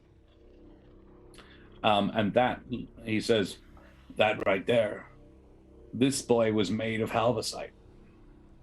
Well, isn't that convenient? Not really, but I mean, for you guys, I suppose. Yeah. But we also still have to get it all the way back up to the top, so that's not as fun. But we can chip bits off, sure. Yeah.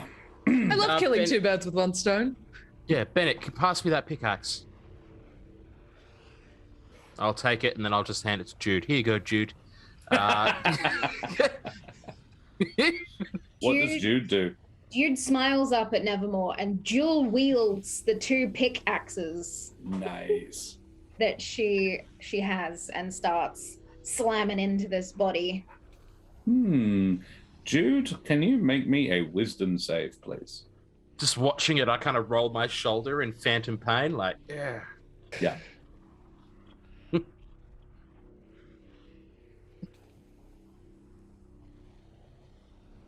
Ooh. Ooh, good.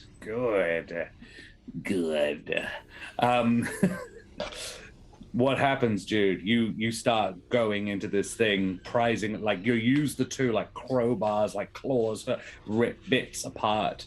And Kral just sort of leans back and says, you hear him say to Benneck, "Where was this a little minute ago?" And yeah, you prizing apart bits. And Jude, as you're doing that, you can sort of otherworld sense. You can sense the spirit of this thing leaving its body and entering the lava. I then, if I can sense that, I will give it like a send off. So, as I am mining, I will sing a.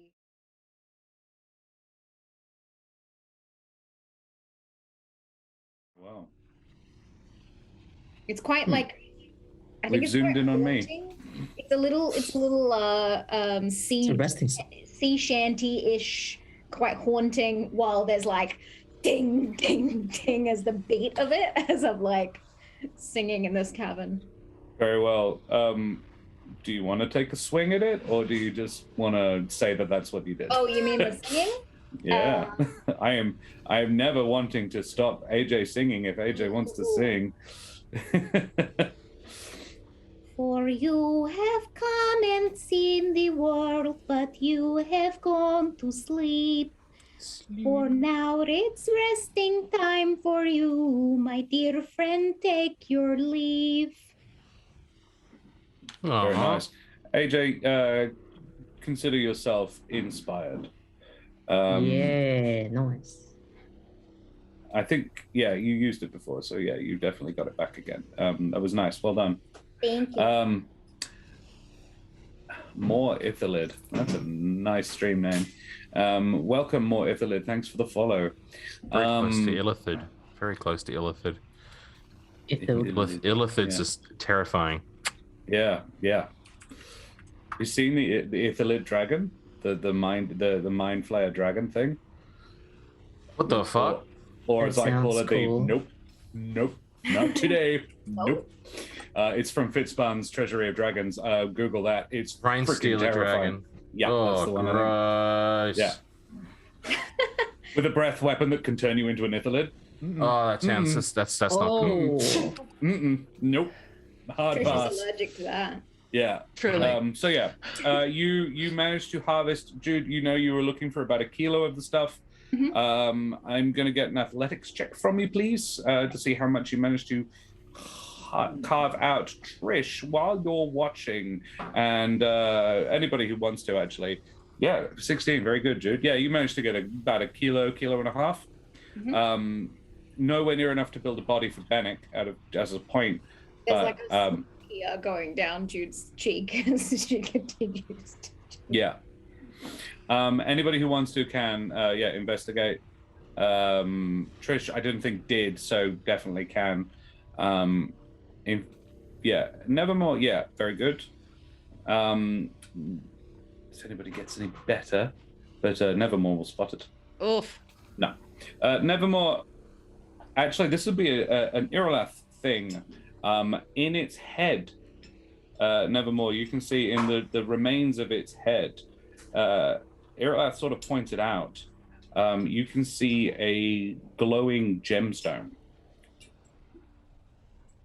Hold up, Jude. One moment. I'll get in Yes. closer and look at it, see if I can wiggle it out at all with my hand. It's very hot still. In fact, the gemstone appears to be very hot. I will not do that. As soon as you get your hand close to it, like, whoa, okay. Yes, no. That needs to cool down. Can we, somehow bring this head with us? There's a gem in it. Sure, I can. You've got arms. Yeah, go for it, Trish. Go touch that. Touch it. Yeah, see what happens, No, Trish. no, I don't think so. No, I didn't think Can so. I No. check around the head? Is the head hot or is it just a crystal? It's just the crystal. I mean, it's all still it was an actively lava creature. I pick up It's the head. all pretty warm. You can pick the head up Yeah, I without pick up the injuring yourself. It's pretty heavy, it's really heavy. The whole thing is about the size of Jude, and it's a big piece of rock the size of Jude. I would say it would be more than just I can hike that. Yeah, It's an athletics check to lift it, Jude, if you want to try. Giant peach style. I don't think Yeah. Jude carries Were something. there any It's not an ant. were there any old tool down wheelbarrows here. or In carts fact, or anything that was down there here were- from previous there were, mining or not? There were wooden support beams further up, but down here, nothing. Okay. Yeah. Rolled a 21. Yeah, Jude, I would say with a 21, you can lift the head up. Hang on. Let me try something. We want to bring this thing up to the surface. Does Yeah. anyone have some rope? yeah. Yes. You all do. Give me your rope. I'm gonna do something. and I'm Yeah. gonna scrounge craft a sort of net situation so we can drag it. Nice. Yeah, you make a net. I do. Yeah, she's Scrounge very grateful craft. to be there. Yeah. Boom, boom. Love it. I like to think Cool. Kral's just like, maybe do that. Yeah, Kral watches Give him over your some pointers, shoulder. He's yeah. like, and actually just mutters like, "Nice job." Yeah, he says, "Well, you guys have got it down here. I might head back. You would? Are you planning on sticking around? Would you like a meal, or are you just gonna piss off?" We could stay for a meal, right, guys? Yeah. Yeah. I'm sure the guys would like to thank you for this. I'm okay with this. I'm Some okay food. with this. Yes. Sure. I think Benneck needs to rest anyway, so I'm good. I'm healed. It's just more like I'm tired. that's what I meant. Well, he nods to all of you and then heads back up. Yeah. Cool. So, yet another thing survived with diplomacy, I suppose. Well, I mean, other than, of course, this just kind of gesture at the elemental. Well, Yeah. his spirit went back into the lava, so maybe he made his way home. I hope. Almost certainly, elementals of that kind of level of power will generally find their way back to where they came from. So, Oh, do you think when we visit, he'll be like, "Hey, thank you"? I don't know. Maybe.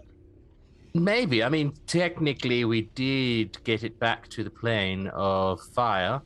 So, who knows? Maybe we'll have a traveling companion when we head there ourselves. Nevermore, Iralath says to you, that one seemed intelligent. It was trying to puzzle things out. It probably will remember you. That's probably a good/bad thing. It's probably going to remember that we killed it. Is there any way you could teach me to speak that language? Because you seem to understand what it was saying. Primordial. You actually understand a different form of it already. Auran. I speak Auran. There is but I a don't root speak language. that. Yeah. It- Can we maybe just like in our downtime, when we're not surrounded by fire and death, maybe you could just give me a few pointers? Very well. Yeah, she would. She's definitely willing. She says, it's, as you know from your own knowledge of Auran, it's more. I'm not confident you could even produce the sounds. You're a bird. You could speak Auran if you learned it. It's sort of intrinsic to your nature, or at least you could do a rough approximation of the noises, but that one best I could was do. a half-breed earth fire creature. It might well not even have spoken Ignean. But what was it communicating that you understood? It spoke. I'm trying to remember what the other one, the earth elemental, but I can't remember the. Yeah.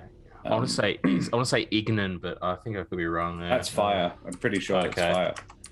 fire. But yeah, Now I'm curious. It spoke earth. Terran. Yeah. She says it spoke Terran. Ah, wonderful. It was muttering in Terran. It might. I'm not sure how it got here, because it was here before, and it wasn't under the control of the big one that you fought.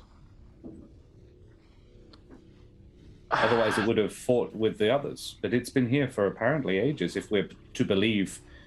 Yes. Well, I mean, that's just another mystery, one that we probably will never figure out, because nobody really cares. And it's not our mission. We need to save Helvig. But True. I will keep that in mind, that there is potentially another way that they get here. Actually, that could be terrifying. Trish, Yeah. Nevermore's doing that thing where he stares off into the distance and talks to himself again. Yeah, I know. He'll summarize it maybe if he feels like it later. By the way, Irelath, are you able to communicate to them through me? Like, are you able to start talking to them using my mouth? Is that something you can do? Ooh. Would you be, she says, would you be willing to let me, you'd have to let me operate your mouth.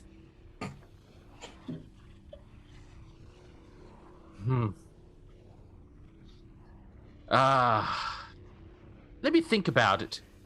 I mean, maybe we can talk about it. We'll talk about it. Yes. Oh, thank you, Lizelle. Yes. You think we should tell him he looks really derpy? Yeah, that'd be funny. Do it. What's going on? Have you finished All right. mining yet?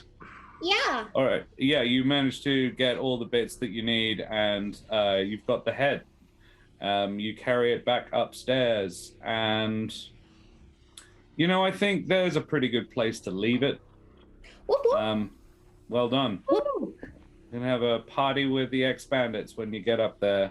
Hell yeah. In fact, Bandit well, party? look, we're only halfway. It's only 10:30. We might do another little 5:10. Let's wrap Sure. this sort of thing up, shall we? So you get Sure. upstairs. Kral has instructed. It's like a stag beetle, but about the size of a stag. Haha. And it's been Favorite being moment. spit roasted over the fire. It's being prepared to be spit roasted. It's probably a couple of hours away from done. And the Jobean girl comes over, who you saw before, and says, "Does anybody need any patching up?" Kral looks a lot better. She has just finished actually putting a bandage across one of his arms. He was a bit scorched. Yeah, Benneck is a little bit on fire. I'm okay. And then she gently puts a hand on you and Jude, and says, "Are you okay? You look a bit scorched." Oh, I'm fine. And she goes, "Okay, well, Yeah, come see me later if you want me to fix you up." right. I would definitely appreciate some healing, please. Thank you. Yeah, cool. I'm greatly She- wounded. She does the same trick she did before, but sort of more of an all-over job on you this time, and cleans you up, fixes you up. You are back to full health. I would just very quickly pull Kral aside. Kral, just one thing. While I'm here waiting for dinner, if you want to ask any of your people to have anything that's damaged at all, broken, tools or anything, just tell them to bring it out to me and I can cast a spell on it to mend it. I'll just help you fix a few things around here. Be very appreciated. I mean, I'm just giving Gunther. time. Gunther. Gunther comes over. Gunther is is a Vulcan that you met before, and Gunther says, "Yeah, boss." Ooh, and he relays your offer, and Gunther says, "Oh, thanks. That'd be great. Sure." And he goes and sort of gathers up a half dozen people and a small pile of tools and tools mostly, mostly mining tools actually, put in front of you. He's like, this is all what the last people here left. So there's a wheelbarrow and a couple of pickaxes, not pitchforks, but mostly and a tanning rack as well that's needs a fixer upper on it, and a couple of blankets. Never, are you gonna what say, are you Dan? doing? What do you mean? What am I doing? I'm fixing What- things. Oh, Mending spell. I walk over and I also help. Oh, Cool. well, wonderful. Cool. 2 hands. You guys Well, do 4 that? hands. 4 claws? Yeah. Talons. Anyway. Talon boys. Trish, Let's fix do you some peasant do shit. anything? Man, don't say that. I'm just hanging out. If anyone's talking, just sort of generally enjoying the conversation. that's happening? So you recognize several of these people. Oh, cool. They are all ex-bandits. And one of them was not a friend, but somebody you knew fondly, just not, I don't know, not close friend, but a friend. Her name was, I made up all of them. I only made up 2 because I didn't expect you guys to get along this well with them. Carrie, her name was. Okay. And she's a hedge. All right. Quite a slender hedge woman. She sits down next to you, and basically just if you're interested, she tells you the lay of the land. Yeah. Hey, it's good to see you, Carrie. Good to see you too. Good job. Thanks so much for that. We can now actually start building a life for ourselves. Yeah. So you guys gonna open up the mines? Is that the plan? That was the plan. After the whole Wildwood Brigade thing, don't know if you heard, but there was basically, we were given 3 options. Well, 2 options, really. The third was not really an option. It was either join up and they'd forgive everything, or stop being bandits and they'd forgive everything, but we weren't obliged to do anything. And the third option wasn't really an option, which was continue doing what we had been, but nothing was forgiven. Yeah. I think we all, for whatever reasons, a lot of us started, we didn't want to go back to lawless, you know? And we knew that this was here. So the boss gathers a few of us like-minded people, you know. We don't want anybody hurt, but we don't trust the council. I don't trust that offer of freedom as far as you could throw it, but... Yeah, that's probably a good call. I'm not crazy about it myself. So yeah, we came here and see if we can build something. It's a good plan. I'm done fighting. Speaking of building something, you're just gonna make a little Gaspard shrine for the people of this. Aw. Sure. Out of what? Out of wood. Sure. There's plenty, but not much treated. It's all like everything they've got, they would have already used to make stuff. But you can. The most available resource is rock. I'll carve some stuff out of rock. Yeah. Sure. Alrighty. Make me a... Yeah, we need Wooden Forge to do it for them, really. Yeah, I'm not even sure. This would be like... Sleight of hand? Do you have any tool proficiencies? It would definitely be a tool proficiency, and it would be dexterity if it's going to be something intricate. Yeah. I have a disguise kit. Okay. Disguise a pile of rocks as Disguise a Gaspard. rock as Gaspard. I would say you could like paint a picture of Gaspard on a pile of rocks. Yeah, I'll do that. Stack up a pile of rocks and paint a picture of Gaspard with the makeup in your disguise kit. Yeah. Yeah, like chiseled abs. It'll work. Yeah. Make me then, yeah, it'll be a sleight of hand. I think you're proficient with it. Like literally chiseled abs. 18. Yeah. Wow. Like it, yeah, Benneck. you do a pretty Nice. good job. It's still, I don't like, I'm not going to tell you how good an artist you are, but I don't think particularly. Probably not. But yeah, you do a neat job, and Portia actually would notice you doing this, and it becomes pretty obvious pretty quickly who it is you're drawing. Are you drawing masc or femme, Gaspard? I am drawing.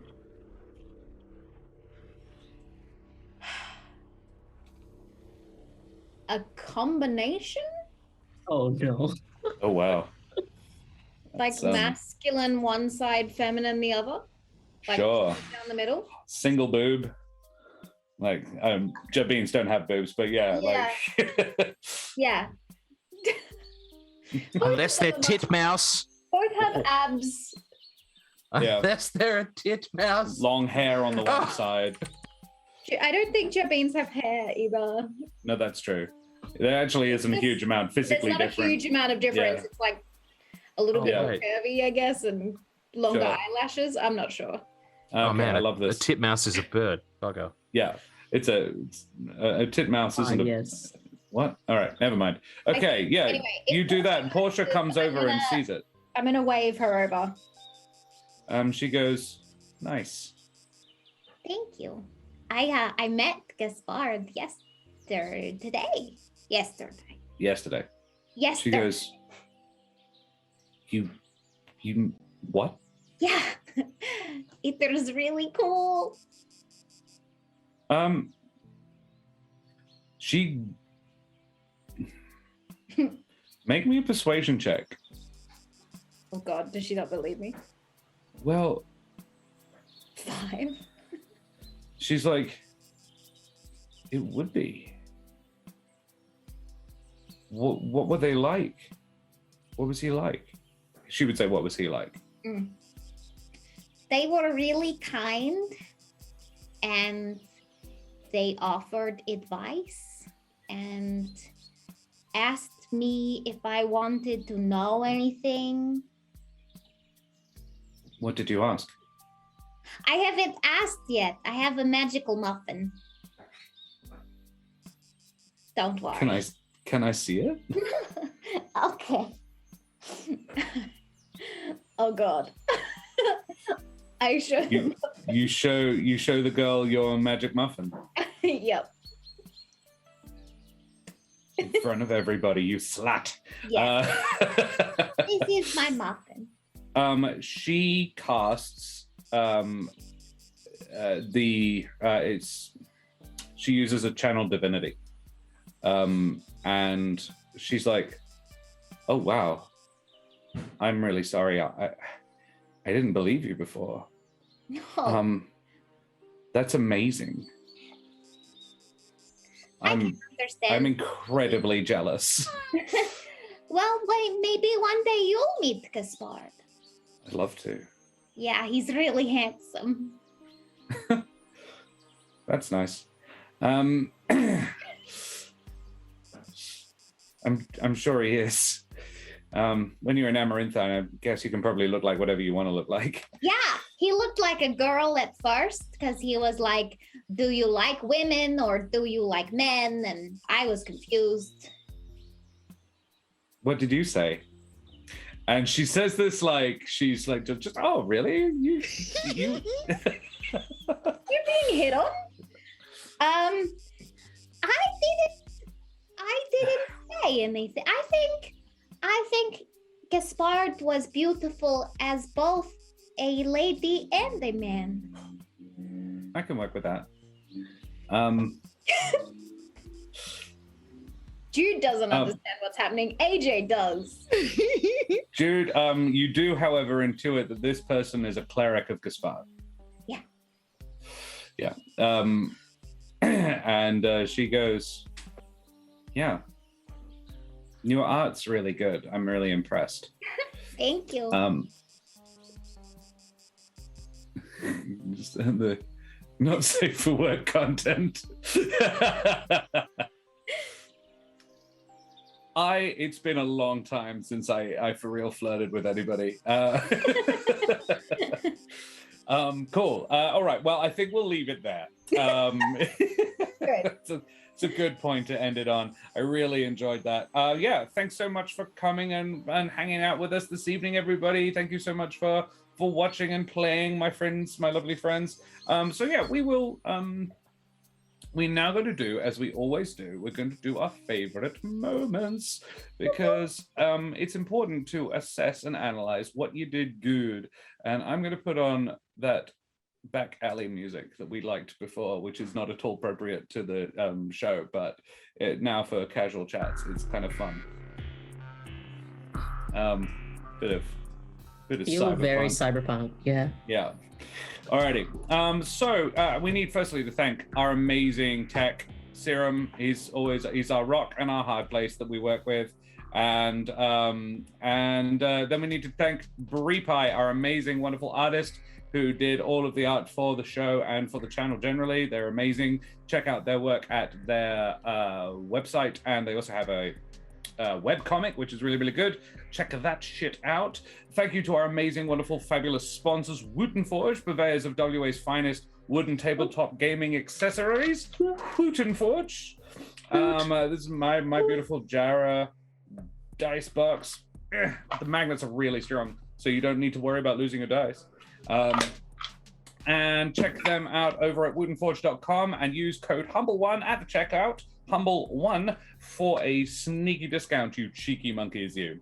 Now, favorite moments. What do we all do good today? Who wants to go first? And chat, please throw up your favorite moments in chat as well. Nelderberry, yeah, the webcomic is extremely good. Favorite moment, Nevermore, taking the pickaxe, yes. And giving it straight to Jude, and then Jude dual wielding it like bamf.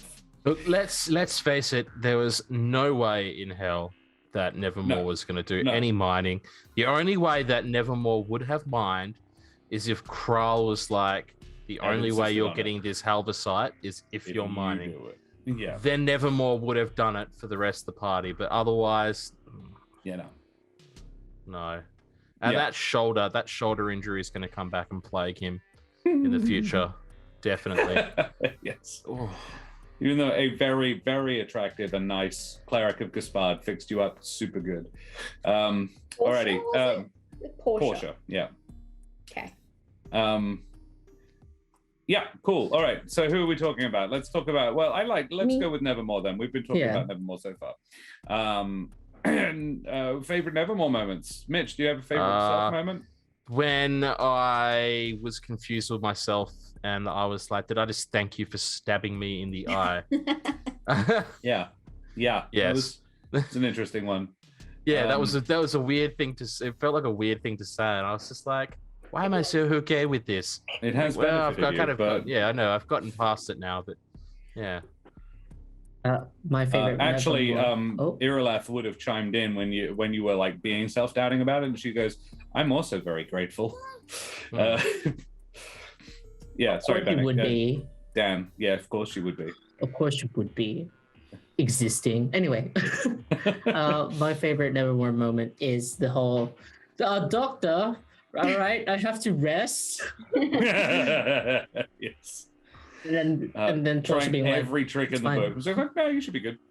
I have two, so I'm going to say one. If the other one isn't said, I'll revisit this. Please do. But offering yourself up as a hostage. Yes. To crawl to get out. Yeah. To get out of mining. Yep. My favorite Nevermore moment was the offering to mend stuff at the end. I really liked that.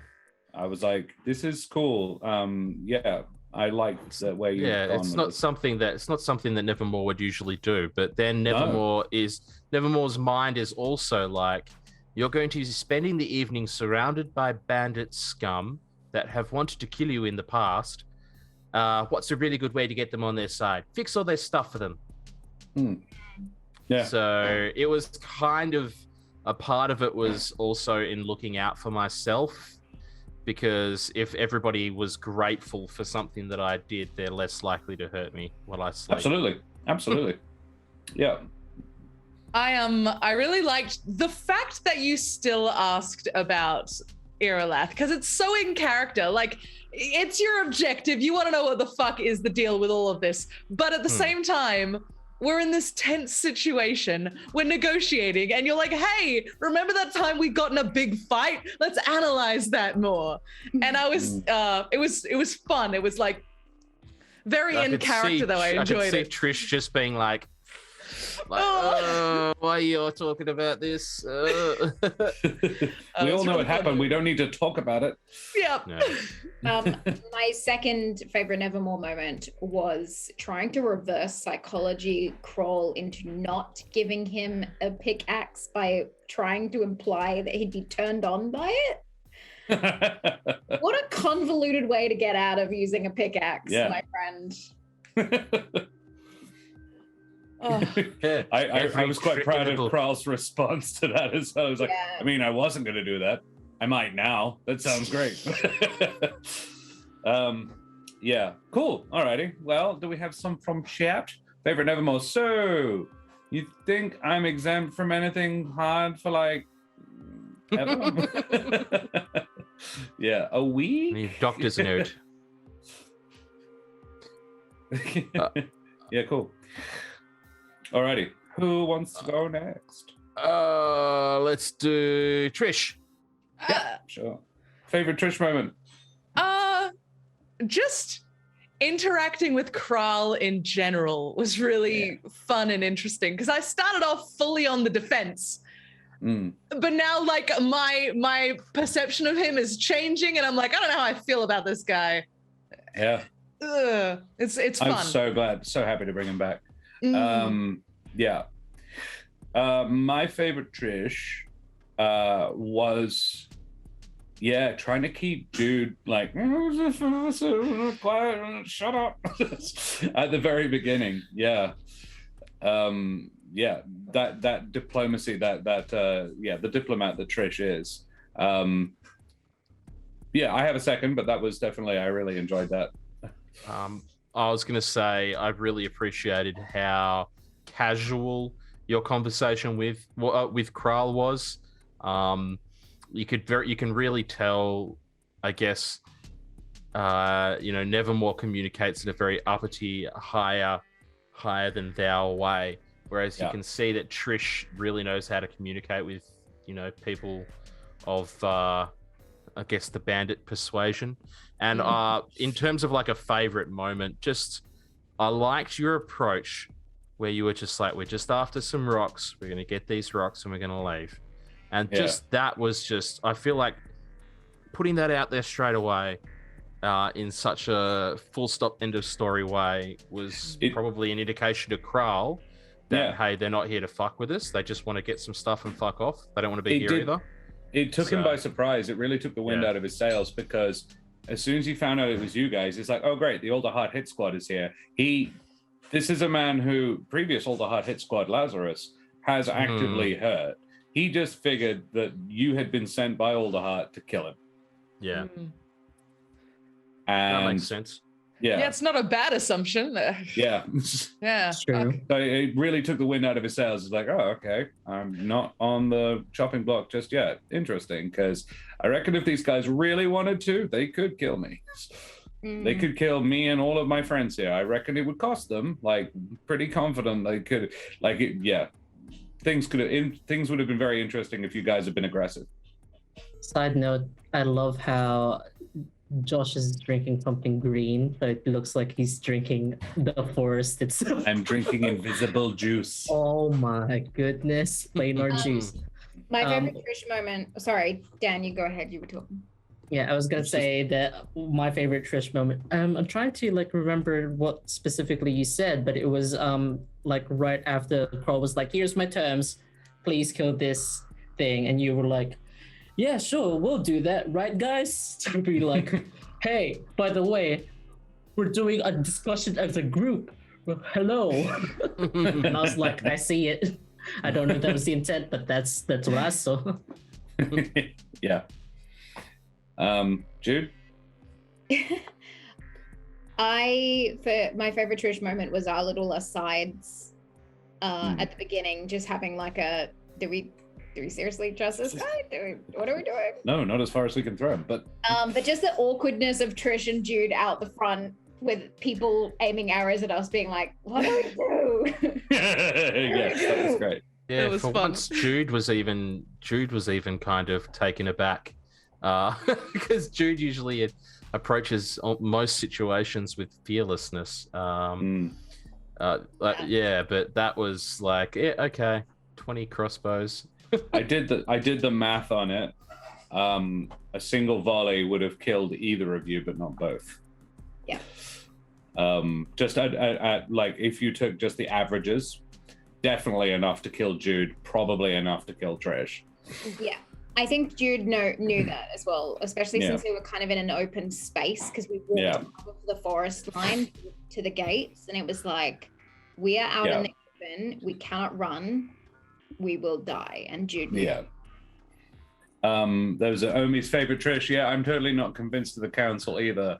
Sus as fuck. Yeah. And I did actually have a second favorite Trish. It was the conversation with Carrie at the end. That opportunity to shed a little bit more light on the goings on was nice. And yeah, yeah, that's a smart thing. You probably shouldn't trust them. And interesting about all the things you learned. Cool. Alrighty. Shall we talk about Jude? Let's talk about AJ. Favorite AJ moment. Jude, baby. I liked Jude's little existential crisis of killing the sad boy. And how that completely affected her fighting style today. Yeah. Or the lack thereof. Yeah. Yeah, absolutely. Pacifism. I'm not going to say it would have been faster with Jude, but it probably would have been a little less bloody. But that being said, Trish would have gotten knocked out one way or the other. So it's good that you were there to heal her. Like, it worked. My favorite Jude moment was, your hesitancy and getting to interact with you in that space and in that, the way you were being then, getting to see this other side and poke it with a stick, and see how he was like, "It's not about you." I think was my favorite bit there. Yeah. Well, it wasn't. No, it wasn't. We all read it that way, but it had nothing to do with him. Yeah. My favorite. I was about to say Trish moment, but my brain was like AJ, and I was like, please, coherency. My favorite Jude moment was you talking to Trish about like, why didn't it's so awkward now? Why didn't like Crawl apologize for stabbing Nevermore in the eye? I was like, it's very rude of him to not apologize for that. What the hell? I was gonna say that as my favorite moment too, because it's so, things are so black and white for Jude sometimes. It's like either he's a good guy or he's a bad guy, and you're like, wait, a good guy would have apologized, is he not? Like, that was really interesting. I really enjoyed that as well. I appreciated the dual wielding pickaxes. Yeah, that was great. I was like, I'll just pass you a pickaxe. You're like, I've got two now. I was expecting when you made the first, when you made AJ do the first roll, that she was going to smack the pickaxe down, but because she's only holding it with one hand, it was going to like rebound and hit her or something. But no. Yeah. No, it wasn't that. Serum's favorite Jude. She casted a heal. It was like a moment. No one's mentioned it, so I'm gonna just mention this again. The song, beautiful. Yeah, it might have been impromptu, but like, thank you. I was like, it was really good. Thanks. I pulled that out of my ass. Yeah, that was really nice. I was like, I'm not going to make you, but you do like doing this. Yeah. Omi, favorite Jude. Okay, yes, I was a bit overly stabby, but I'm better now. I was like, aren't we all a bit better now? We were all a little overly stabby. Jude had a meltdown that I don't know what episode you mean. about feeling evil. Yeah. And she did straight up ice a guy. Like, yeah. Admittedly, he was being like, that was one of Kral's less nice friends. Like, as I recall, that was Jiminy, and Jiminy was not a nice man. Fucking Jiminy. I think there was an implication he was going to eat someone. Yeah, something like that. Yeah. It was not nice. And people who eat people are horrible. Yeah. Hold on. Yeah. Jude has a significant moral problem with that. Yeah. Oh no! Wait. But my other favorite Jude was definitely Jude's reactions to what Portia was doing and saying and being. I think you saying that you blushed when she looked to make sure you were okay was that was adorable. All right, let's talk about Benneck. Benneck. Me. My favorite. It's not so much a moment, but just the whole him and Kroll, or like his perspective on like who Kroll is as a person. Yes. Because I was like, Dan knows this guy's an asshole. I mean, he was like very one-sided and like immovable in his stance. Yeah. And I was like, well, Benneck doesn't really know much of the history, but like first like pointing the like arrow like at him, and then it's like, okay, he's all right, and then not really giving him anything to like latch onto that he was like a dick. He's just like, he's more like blunt, if nothing else. Yeah. I was like, kind of respects that, but I was like, no, Yeah. Benneck, hate the guy. Come on. I think that's my favorite thing about the way you play Benneck anyway. Benneck always has the benefit of the doubt.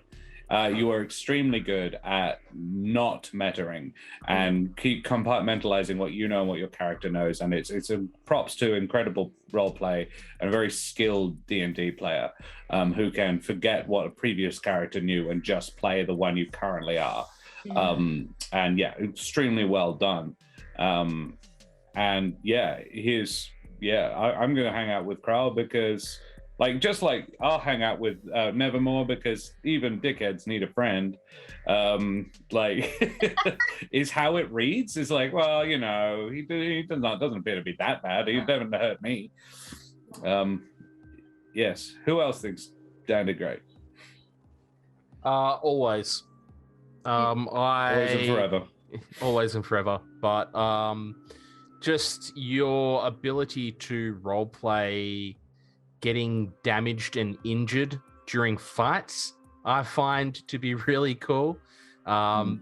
It's like pretty much most fights where you get brought down to really low hit points after the fight, when you enter roleplay mode again or whatever, you kind of affect this tone where you're exhausted. You're looking wounded, even visibly on the screen. You kind of like, so I just find that really cool that you're able to dip into characters that much. So yeah, kudos to you for that. Yeah, absolutely.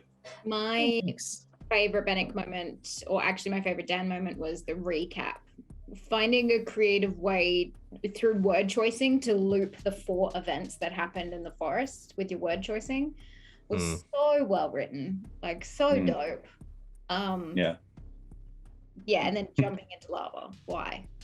But also great. Oh, I did it to the aspect of fire. He's gonna throw you. I was like tempted to dive back under the surface again, but that's what I thought you would do. I was like, he's gonna die. He's literally gonna grapple check him and then just pull him under the lava. Yeah. But that would have straight up killed Benneck. And yeah.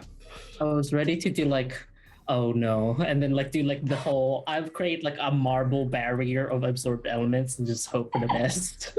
Yeah. I really liked when you jumped on the thing and were stabbing it, and you're just like, I'm trying to send you home. What the hell? I'm helping you. That was fun. Yeah. I really quite like Nevermore going, Benneck, what the hell are you doing? Get off it so I can blast it. You're a wizard. In the way. You know how this works. I never passed Evocation 101. Yeah, no. Serum, my least favorite Benneck moment, him surviving. Oh, it is Serum. Favorite Benneck from Omi. Okay, I like Kral. And also almost becoming extra crispy like 3 times. Yeah. He's like, well, I have a second I quite enjoyed with Kral. Like Kral thinks you're pretty cool, and working that in to be able to like, wow, this kid's got guts. Because he's got a knife and he's going up against this 15-foot tall elemental. He's like, well, I gotta match the kid, otherwise he's gonna show me up, and he's a bird as well. Fuck them. Teamwork. I have a second one.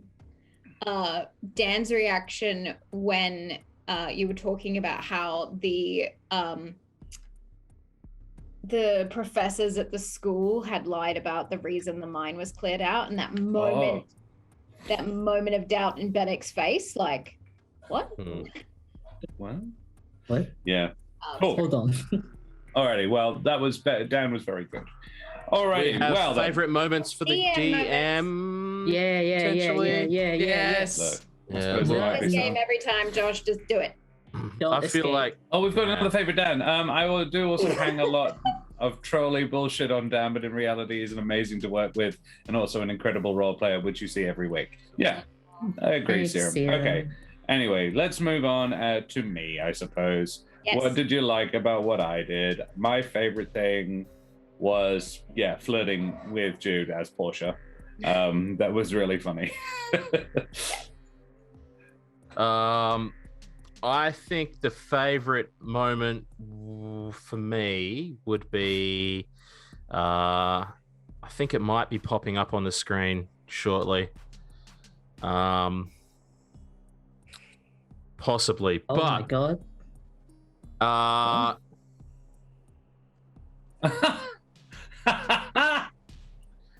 Hey! That's amazing. Where's that from? Who did that? We gathered together as a group to get you a gift. Yeah. This is an art piece of you, and it also has been bought so that you can make merch out of it as well. Thank you so much. Yeah, that's right. got- Sucker punch right in the face. You guys are fucking cool. yeah, Wow. Thank you. you're very welcome, buddy. Um, Much love to you. Thank you for being an amazing DM for us. Our favorite DM The moment last, is you all. yeah, exactly. Sorry. Our Yeah. favorite Oh. DM moment is you all the time. Yeah. How to silence Josh? That's how you That's turn him it. down. Yeah. I love the detail when of the ring on the finger. And when you look at the boat, make sure you check out. The I did notice figurehead the at front, Corsair's yeah. Cove and the There's figurehead. The figurehead, just at the very bottom of the whatever the fuck that pointy stick thing is. The bowsprit. If you look at it, just remember to look really close at it after. Yeah. When you Yeah. Yeah. I When we need get the to. thing. Yeah. I'll have to. Is it somewhere else? Presumably, it's probably in the Discord or something. That's I all right. will look later. We've got it. We've Yeah. got it for you, we'll buddy. give you the real It's deal. amazing. Who did it? Who? So that's by Salty Buns. They are an artist. They do commissions. Amazing. We're gonna give you the details because we thought maybe you could do a Mother of Bunnies one as well. Yeah. Salty Buns, thank you so much. Incredible work. I am actually speechless. Like I'm saying a lot of things, but nothing of any real import. Karen, come look at this.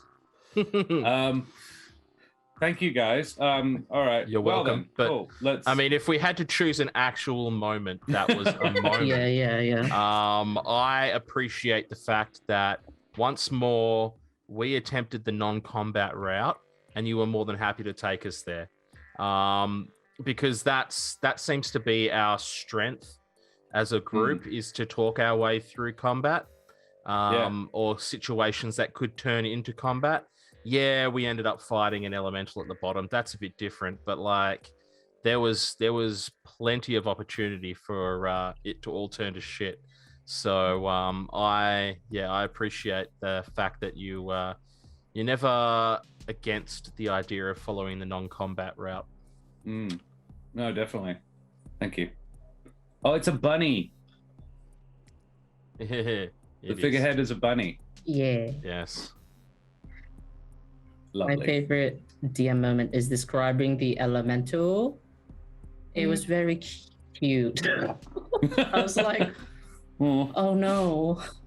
I mean, Dan's like, I kind of just like want to be its friend, but we're gonna have a language barrier. R.I.P. Benneck's just gonna kill this thing. Like, I mean, that description alone made Jude's actions very, very different. Yeah. My favorite DM moment, I think it has to be you flirting with Jude. You're throwing a lot of stuff at Jude lately. And it's actually made Jude learn a lot about herself in the last 3 episodes. Like, from the sex conversation to the learning sexuality and meeting Gaspard, and now a female Jabine around her age hitting on her. It's going to be an interesting future. Yeah. I want to be clear, she wouldn't have, but you were like acting a bit like shy and a bit like, yeah, you responded to her and she was like, oh, hello, all right, maybe. I love the comment, I can work with that. Yeah. It's like, What? I guess, smart. I really liked just you playing Kral in general is really fun. But specifically, I like the moment where him and Trish were like, Trish was like, hang on, I thought this place was abandoned because of bandits. And he's like, oh, is that what you heard? Let me tell you what. That was a lot of fun. Yeah. Good moment. My favorite Josh. Kral, look, I'm sorry about your dad dying. That sucks.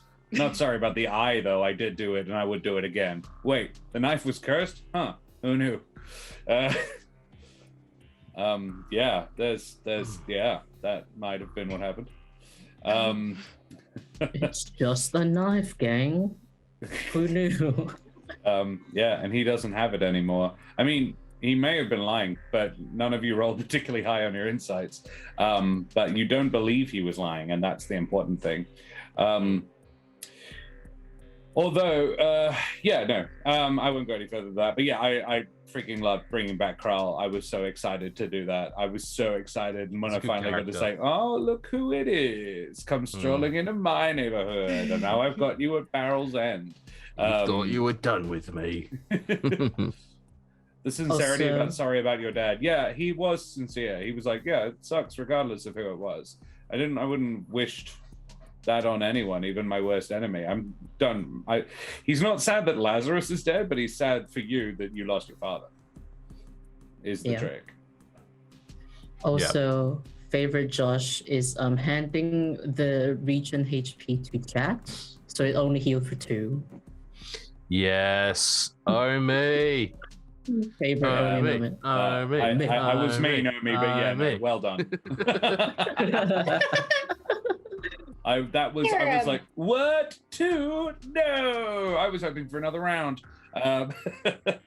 You don't need to turn down his face right now. Yeah. Oh, that's for later. I see. Yeah, boy. When's the last time people cheered out your name in concert, Omi? We should just, all of us, oh me, oh me, oh me, oh me, oh me, oh me. There you go. Beautiful. That was pretty cool. You earned it. Alrighty. Well, guys, we'll go away from here now because we've been streaming for a while. Thank you so much for my beautiful artwork. I'm gonna get it on a t-shirt. And yeah, you'll probably be able to buy it as merch from Corsair's Cove. That's very exciting. So yeah, we're gonna go away from here now. Thank you to Serum, thank you to Breepie, thank you to Wooten Forge once again, Humble One to check out, and you too could own a beautiful Jarrah dice box like what I've got. It's got my name on it and everything. It's got a leather inlay on there so you can roll in that side and have all your dice beautifully preserved in this side. It's very special and I'm very happy to own it. You too could own one. Go on their website, Humble One, do all the things. Right, let's talk about these marvelous people. Let's go in reverse order. AJ, tell us who you are and where we can find you. Hi, I'm AJ Winters. I am a creative being on the internet and over at Winter's Tales, my channel where I make weekly world building videos. I'm basically building a world one step at a time. Then I'm going to host and DM a TTRPG game. I'm not being specific because it may be a homebrew system next year with some awesome players that I'm starting to line up. So like stay tuned by following some social posts over on my Instagram and Twitter, Winter's Tales Co. Other than that, you can find me here every Monday night for Humblewood and all other places because I stream on a lot of people's channels. So just follow my socials. There'll be a schedule eventually going up. Doom Donkey, thank you for the raid. We are just about to piss off, but thank you so much for the raid, Doom Donkey. Thank you. Yeah, we're just doing our sign-offs. So you've missed the stream. It was a cracker though. We had a fight with a lava elemental, which is a homebrew monster I made up. And it was pretty hardcore. But yeah, thank you for the raid. Thanks for coming to hang out with us. And yeah, check out the VODs because it was pretty cool. And they also met a really nasty person back from he was the big bad of season 1, and now he's not that nasty to them anymore. Cool. Alrighty, let's talk about Dan, baby. Dan, who are you? Where the hell can we find you? Hi, I'm Dan. I played a character today that was amicable to this said bad person. Come watch next week to see where that's gonna go. Aside from that, you can find me. I'm D-Reb on Twitch chat and on Roll for Damage's Discord. That's really the only place you find me because I live in the meat space and that's where I lurk. And on Discord, you can actually find where I'll be, which is here on Monday nights, Australian Western Standard Time, and fortnightly Wednesdays, same channel, same time slot for Avatar RPG. We don't have it this week, we'll have it next week. So come check out. Exciting. Mitch, who are you, my friend? I am Mitch Earnshaw. You can find me on the Twitter at Mitch_Earnshaw and potentially soon to be Twitch again at the, I think it's Mitch_Earnshaw. It's something like that for my Twitch. It's been a while. But yeah, this is where you find me playing D&D with these amazing people. I love it very much. I love them all very much. And all the viewers, I tolerate you. So thank you. Ouch. Peasants. Peasants, a lot of them. Rachel, Whiskey. chat, brace yourself. Rachel, tell me about yourself. What the fuck is up, chat? I actually like you. I more than tolerate you. I adore you, chat. My name is Rachel Foucar. You can find me on various social media at Rachel Foucar, because I'm the only one with that name. I'm a writer, actor, and creative trash at large. I've also written a book that Josh was cowering behind a moment ago called The Rings of Mars. It's a sci-fi adventure type situation, and you can find it right here on this very internet. And if you don't, I'm going to sneak into your house in the dead of night with my rogue skills that I retain in real life. I'm going to go to wherever you store your shit. I'm stealthy as fuck. I'm going to get in there. And I am going to irreparably tangle all of your Christmas lights, Grinch style, all right? So get amongst the book, all right? That's all I gotta say. I can also attest it is an excellent cowering post. It's very sturdy, well-made piece of book. I would use 10 out of 10 would use it as cover again. Madame et Monsieur, Dame und Herren, and beings of indeterminate gender and persuasion, I am Josh the Pirate, and I have been your humble DM and storyteller this evening. If you enjoyed my face and voice tonight, you can find me in Paparotica at Fringe World, and generally infesting the art scene in Perth. I also have my own new channel, twitch.tv/Corsairs Cove, where we have a second Humblewood campaign with the Mother of Bunnies as Kesh, and Josh Towns, Nikolai Kravchenko from Academy of Xandar, and a new player, my friend Brendan Ellis, my original DM, the guy who taught me how to do what I do. So there you go. And he is playing Eric Shadowmalt, a fellow Corvum with a different kind of elemental in his face. It's just a thing we have. Yeah, Mitch, check it out. Corvum thing? It's not a Corvum thing. It's just apparently that's what happens to Corvums in my games. He's a wildfire druid, and his wildfire spirit is an elemental that lives in his face. It's like a feather in his cheek.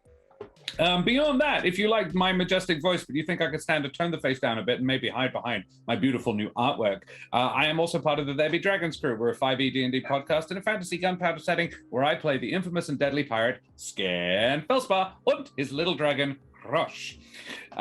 Cool. You can check all of that stuff out. It would be great if you did. We also have a couple more things coming up on Roll for Damage this week. We are having, and I am running, a one-shot on Wednesday night for One Shot Wednesdays with AJ and Rachel. we are going to be doing the Fool's Gold Kickstarter, which Dingo Doodles and Felix are behind. And we are going to be playing in that world. So I'm going to have to do a bit of studying. That we will be going to the little town of Pyrite for a festival. And we're going to be trying out some of the race class types there. We are having Des from the Eldritch Scribe and Shrogril from Shrogril's own channel. Shrogrillington will be joining us.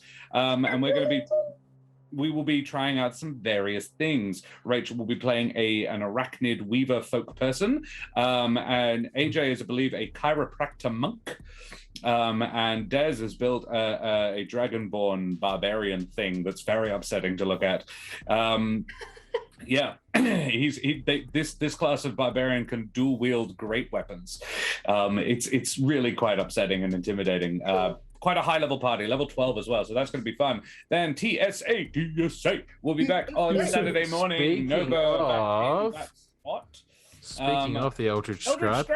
Yeah, Des from the Eldritch Scribe will be playing with us on Wednesday. So looking forward to having Des here for that. Yeah, get amongst it. Thanks so much for the raid, guys. We are just about to fuck off. But yeah, an absolute pleasure. Thank you for joining us. Thank you. We will go and raid somebody else now. So we'll pass your love on to somebody else. We have a couple of options. The Eldritch Scribe are now gone, unfortunately. But let's throw the love to Sensei Suplex. Sensei Suplex is a talking D&D, or probably playing D&D themselves, and we'll throw the love over to them. So let's hit raid. We are Next week's your finale. the fourth culture is actually as well, but we'll do Sensei Suplex. I like giving it to people who don't have a huge number of viewers currently. Sensei Suplex has 11, whereas the fourth culture is doing pretty well. Let's go raid Sensei Suplex. Looks like they are doing game planning for their D&D exploits over there. We will head over there now, guys. Throw up your favorite raid emotes in chat. Tell them where you came from. Spread the love, and we will see you next week. Same bat time, same bat channel, for more Humblewood. Say goodbye, everybody. Bye.